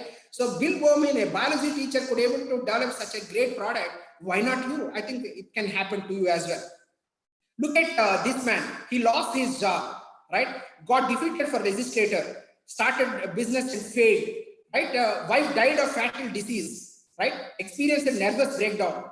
Contested in election for speaker and also legislative lost. Tried for nomination in a political party and lost. Right? Applied for post of land officer and did not get it. Contested for Senate and lost it. Contested for vice president again and lost it. Again contested for Senate and lost it. After 2 years, he became a president of America. So when there are so many failures in the past, it doesn't matter. Still someone can become. Even the current president-elect of United States, Biden, I think if you look at, he's a 70 years old guy, and the wife died, daughter died, and the son got a problem. And today, I think after so many years, at 78, still he could able to battle and became a president of America. So I'm not going to go deep into this case study, but I'll just give you a snapshot of it. What happened to Bihar, and some of the engineering students have done this. Is a wonderful case study by a few electrical engineering students. So what these boys, when they were in MS in US or when they were studying here in engineering, what they have done is, they understood Bihar is producing a lot of this husk. You know, husk means the outer layer of rice, right? I think that is called husk. Beyond barn, I think there is husk, that kernel part of it. So husk is not a good outcome, right? Husk contains a lot of silica, and husk doesn't burn well, and it is not a recyclable product like a polythene. So we need to somehow use this for something else. What these guys thought is, when this husk is so much is produced, why not use this husk for something good, right? So then they did a lot of experiments, and finally they brought a grid, small grid, using the husk power. So they, in villages in Bihar alone, almost it is producing 1.8 billion kilograms of husk every year, right? India is one of the top most producers of husk. and Bihar is almost bigger than this, right? I think they thought these husks can actually be kind of grouped at one particular village side and make a small grid out of it and create a electricity system to the nearby villages, because as you know that power is a very big problem, and those days when the power was outraged and there was no power at all for some of these villages, these guys became savior. What they have done, the innovation is they created a power system, the electricity generation using husk system, and they coined this company called Husk Power Systems. You can Google it also, Husk Power Systems. And Ganesh Pandya and a few other engineering students could able to develop, and they went to a lot of challenges like hackathons. They won some prizes and they started this small company, and it became a huge today. Right, and later they also understood that this power has to be given for a small little amount, not for a bigger amount. So what they have done, the innovation is this power will be given only from 5 o'clock to evening 11 o'clock, and mobile charging continuously they can use it from 5 to 11 or throughout night. Only one bulb will be given. If extra power is required, probably you need to pay high. And this husk, when it is been burn, the outcome which is coming up is also used to develop a incense sticks, right? I think agarbattal we use it. So that husk can be a byproduct to this. This is also they have done. So when they could able to develop this kind of thing, when they could able to make this kind of husk power, and the productivity has also brought in using this incense sticks engine. I think there is another enterprise. They could able to make almost 50% revenue, 50% profit margins from the investment itself.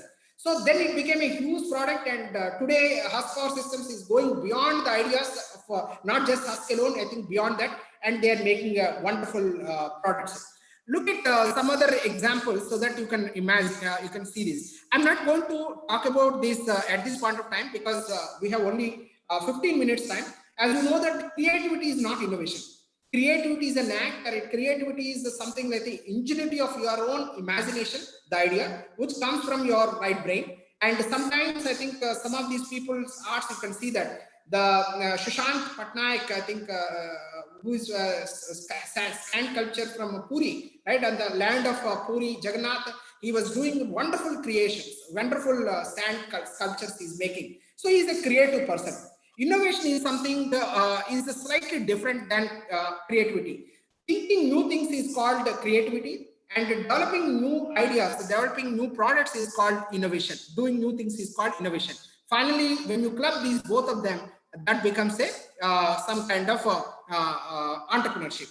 So then the another terminology I think you might have seen, I think for your the next batch, I think design thinking is being introduced. You missed the program, but design thinking is a must course for many of you.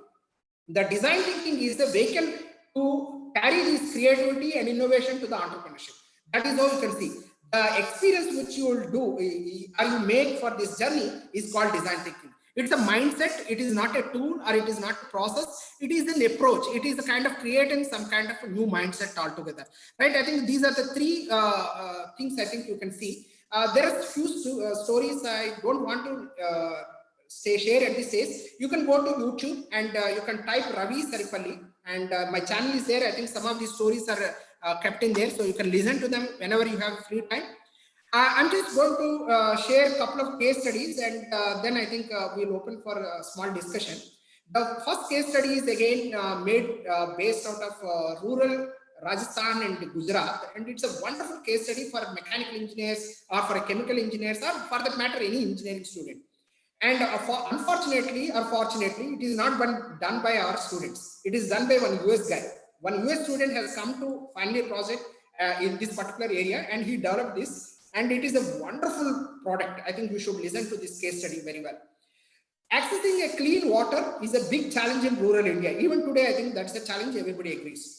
Young women are missing out a school or college to fetch the water. As you know that many of these women are employed to fetch this water on their heads, the tumbles they have to carry for almost long journeys. I think some of the 3 kilometers, 4 kilometers, they have to carry this water for multiple rounds to ensure that water is being given to the family. In the process, what is happening is some of these children, I think women, girls, are missing the school education. Even the elderly people, they are developing the spinal cord issues, the sciatica nerve issues and the back problems, all of them coming, and they are becoming aged and the pain is really going wrong. Then one guy was a design thinker, he observed this closed phenomena, and he created a wonderful product. You see the product, what he has done. He created a water wheel. See this wheel, you just need to drag. A very simple idea. I think the wheel is there from ages together, but for water all through we are only still carrying, right? So he created this water wheel with a high plastic, right? I think you look at some of the things what he has done. So he could able to make a wheel from a 10 liters to the 20 liters to the 50 liters. He experimented multiple times, and the price range is between $25 to $30, and the high plastic, the quality plastic is being used. And finally, when this product is being launched in the market, men started using it. Men were saying, no, it is not the product of women use. We have to carry, it is not yours. So we can carry. So there is a social change which happened. See the kind of social change which these people could able to bring in. The social change is something very amazing, right? The social change which they brought in this particular case, this work, the burden, the chore has become a men's work than women's work. Suddenly a product changed the culture element itself. See, some of the innovations you could able to change. Because of this product now, the education levels of the girl, as the enrollment has been, gross enrollment has been improved in some of these areas, and men started loving to drag this water, and women are free to do their other chore, and it is becoming a very important product, right, in their life itself. Sometimes you also can make such an impact. You also can make such an impact with a simple products like this. Look at another product which personally I am involved in. I'm developing this product. As you know that we all use everyday brush, and after 2 months or 1 month, depending on the time frame, we throw the brush. So all the brushes today are plastic brushes. I think you know this. Approximately 7 billion population are there, assuming that 50% only use brushes and 50% use some other material, right? Still 3.5 billion reasons. I think 3.5 billion brushes are thrown every 1 month or 2 months or so. This is the fact, right? So then we were, along with my students, few students, we were doing a lot of research, and finally understood a different context altogether. Every day we all shave, right? I think when we use shaving Gillette, I think usually the bottom part is fixed, the blade only will change every time. Whenever blade becomes blur, I think immediately we'll replace with another blade and we use it. The cartridge, I think we'll have it, right? I think this is the thing. But when it comes to brush, we throw the entire brush. But for razor, only the bottom part, I think we are keeping, the blade only we are throwing up. Why not we employ this concept in the brush itself? This is the research we started. You would be surprised, we have gone with a lot of research. We did a decent research on the oral care in India, and we went with the multiple phases. Why not we have a complete HG brush? HG brush means herbal green brush. The bottom part is a bamboo, the top part is again a bamboo. The bristles are made of a miswak, neem, kavu antam kada. I think we'll use this in villages and so on. So we implanted these bristles and we plug and play and ensure that we can use it on multiple cases. We made a lot of struggle, and finally we understood that there is a problem with the bristles. Even in the case of Pannampula, I think Pannampula Mundar Rose night, we have to dip into water so that it becomes smoother, right? Similarly, same problem we encountered. Then we approached a chemical engineering company, and they are working with us around currently, and we are trying to soften the bristles so that you can have a plug and play herbal green brush coming out of the market. So this is something which a small idea of brush, this parallel actually changed our strategy, and we are trying to build something like this. We went with a lot of designs, and we have nailed on, this is a product, initial product which we made, we nailed on now, and we are going with this one. I'm not going to, because we have only 10 minutes time, I'm not going to go deep into this, but a very high level, I'm just touching upon the another 2-3 case studies. So this is a toilet made by one company, and it's a very beautiful toilet, right? I think you see the toilet problem, I think is a soil problem. I think you can see that, right? This company has created a moving toilet. It's a very interesting topic. So they create a pit like this. The toilet can be moved. And once the pit is covered, immediately toilets moves to the next place. And meanwhile, this becomes a fertilizer for plants and so on. And after this is filled out, again it will go there. Again it will come back. So within the surrounding toilet moves. A moving toilet is this is called arbor loo system. I think this is what I think someone is trying, and they are trying to develop different products out of it. And they created EcoSan toilet as well. EcoSan toilet is something very interesting. You see this toilet. So every adult almost produces 500 liters of urine and 50 liters of feces, and this is what we could able to generate our own grains. I think 250 kilograms of cereal can be produced with our own excreta itself, with our own byproducts itself. So then someone thought, I think if they can differentiate this excreta with this urine, I think every problem is resolved. So then they came up with this product, and it is in the experimentation now. I think a lot of places they are trying. The next case study, I think we are running out of time. I'm not going with this, but ThyroCare, I think as you know that in the COVID now 19 times, I think ThyroCare is one of the largest ThyroCare product in the world now. I think they are the service agents. They are centrally located in Bombay. And earlier days, when ThyroCare testing means you used to go for a huge queues. I think you need to give your blood sample, wait till evening to get the report, and then go to doctor. But this man, he's a BARC scientist. He's basically a BSc guy. He was working for a BARC, and he looked at these long queues. Why these guys are actually standing for a simple blood donation, right? Then he thought, I think I need to do something for this. He created a very big centralized lab in Delhi, in Bombay, and he partnered with a lot of local lab assistants across India. And these lab assistants would actually go to the various places and collect the dead blood samples and put it in a very systematic manner and send it through a courier, overnight courier, through first flight.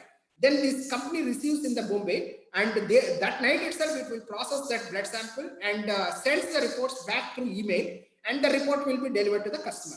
So the entire process is been cut down, and you don't need to be hassled. And the ThyroCare became a central processing unit. Is one of the world's largest processing engine. I think 71,000 samples they could able to do in one single shot in overnight, and people need not pay that much as well. So this is one big case study.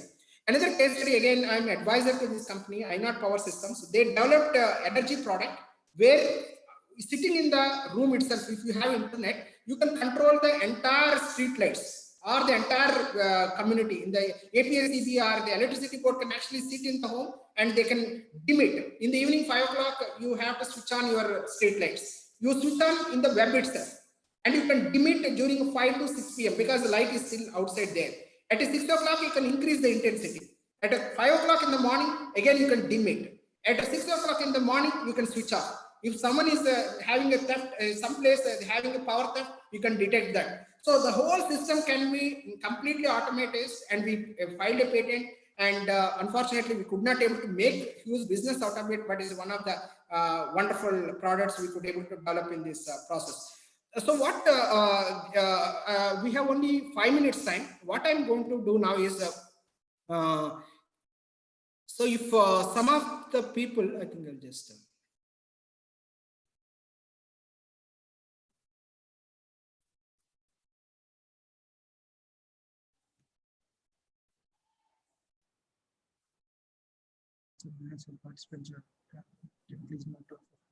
Yeah, so we have 2 minutes time. If we have any questions or any Sir, we have in a chat, we have some. Yeah, I'm just trying to open the chat. Yes, okay. So if someone is interested joining this storytelling movement, these are the free stories, and I think some of the your faculty members are already there in this, right? They can 1 minute.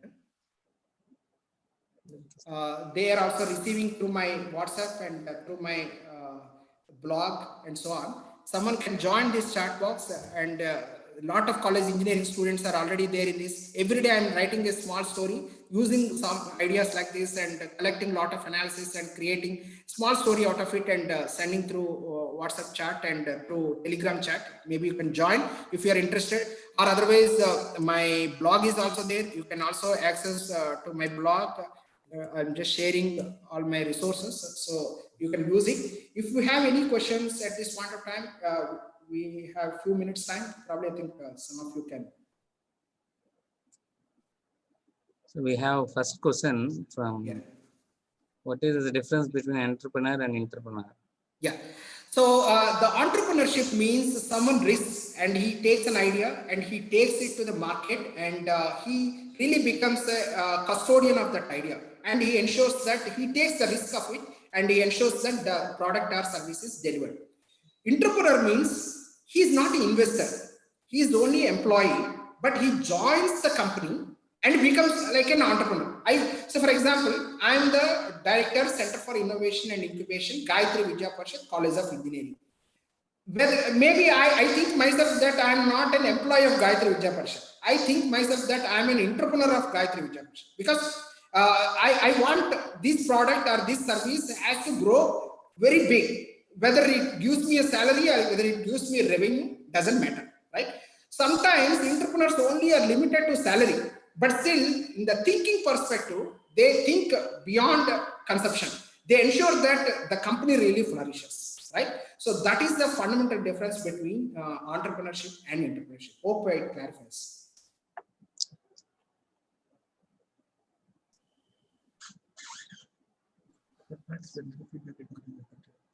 Okay.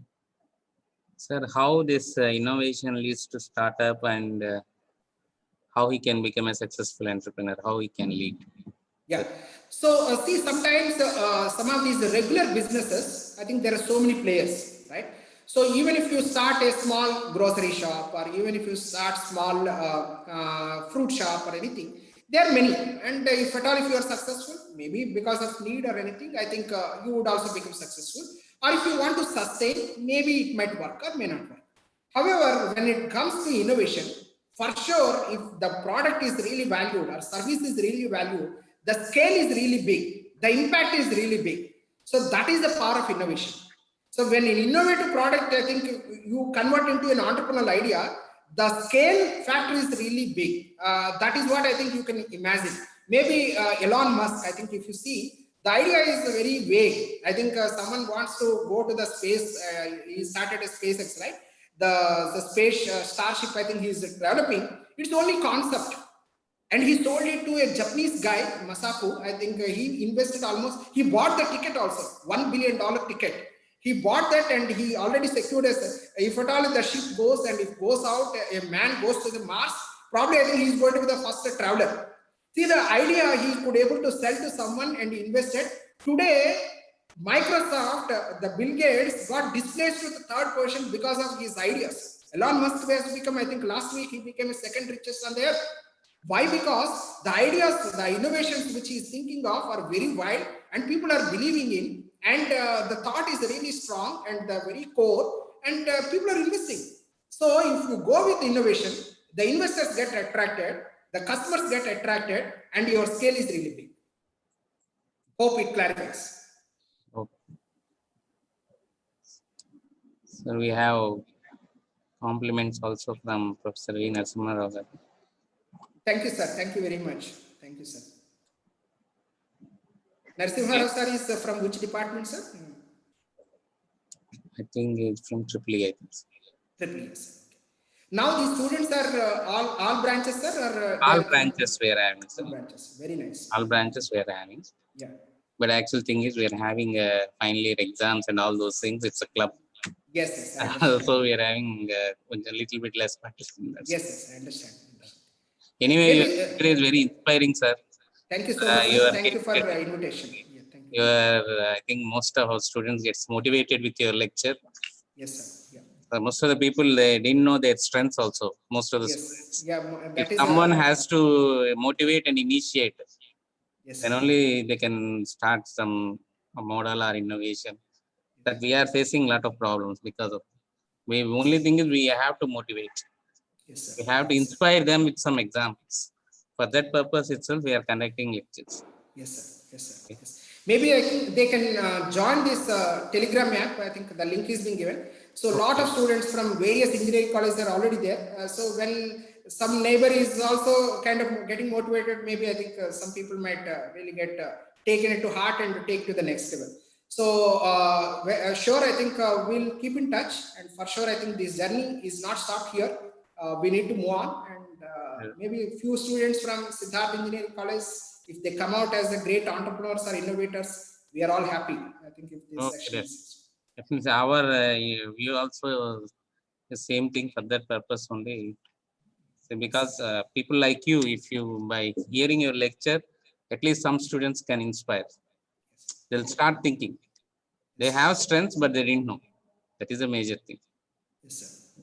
Yes, that is true. Thank you so much, sir. Thank you. Thank you, sir. Yes. I am requesting all the participants to fill the feedback form so that you can get certificate. Okay, again, I'm telling, I'm giving feedback form link to everyone in the meeting.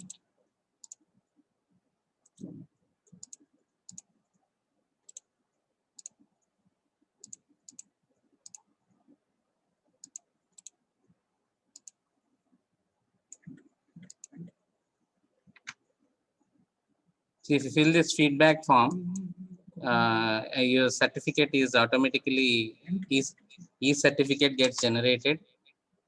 Now all the participants who participated in this, they can fill. Okay, they can note it down and they can copy it anywhere, and you can fill this feedback form now itself. So anyway, we are really on behalf of Mechanical Engineering Department, V.R.Siddhartha Engineering College. We are very thankful, sir. And we have good inspiring lecture from you. I think most of the students get inspired, and at least they leave some laziness and they start some thinking to innovate something.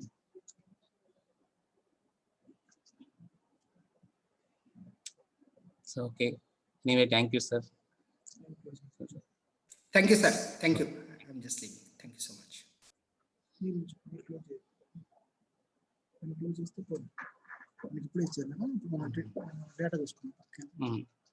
So all the participants, you can fill the feedback form. So your e-certificate will be automatically generated.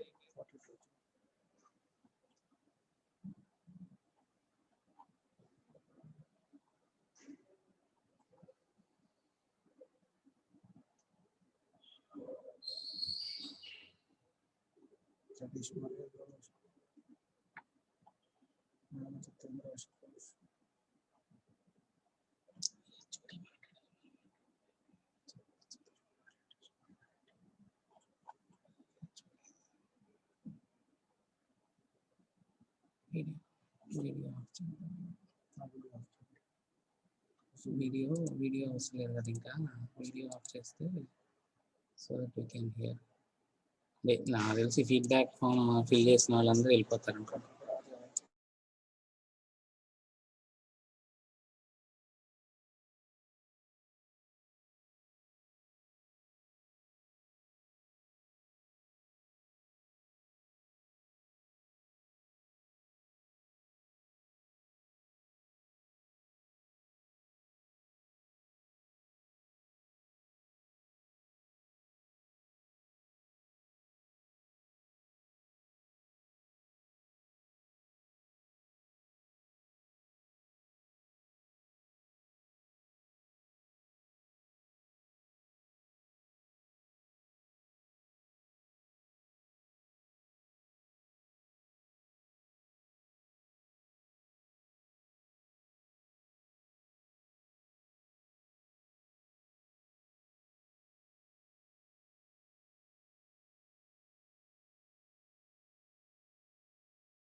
once again enter back into ఇది close చేస్తా దానికి ఎందుకు ఇది close చేద్దాం ఇది leave అయిపోతే సరిపోతుంది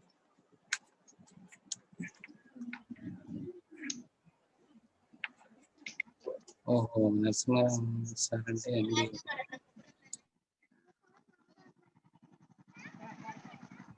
So please, all the participants, please fill a feedback form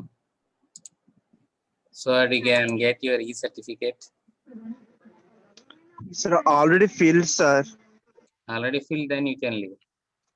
Who completed Yes. feedback form, you can leave. Thank you, sir.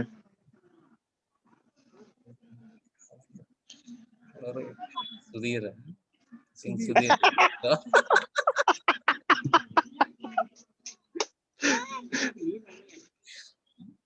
మీ పిల్లల చేత కూడా చేపిస్తే సర్టిఫికేట్ వచ్చేది కదా సుధీర్.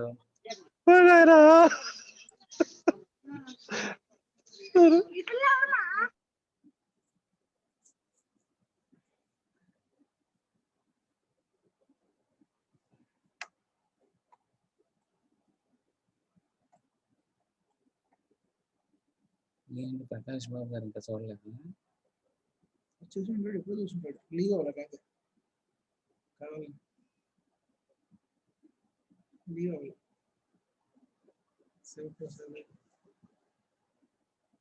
ఇది పర్లేదు సార్, ఇంక తీసుకుంటాను.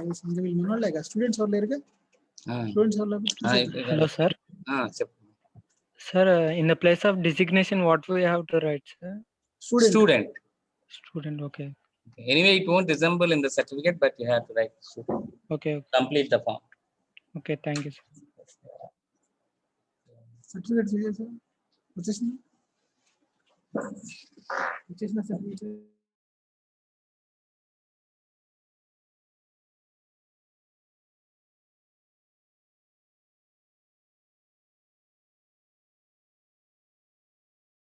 తీసుకోవాలి, సేవ్ చేసుకోవాలి. పర్లేదు, లైక్ చేయాలి. సరే, ఏం చేస్తే ఇంకా టైం పడుతుంది. అలాగే కదా, మనం తీసుకుంటాం. ఇది ఏం చేసేసి meeting for all.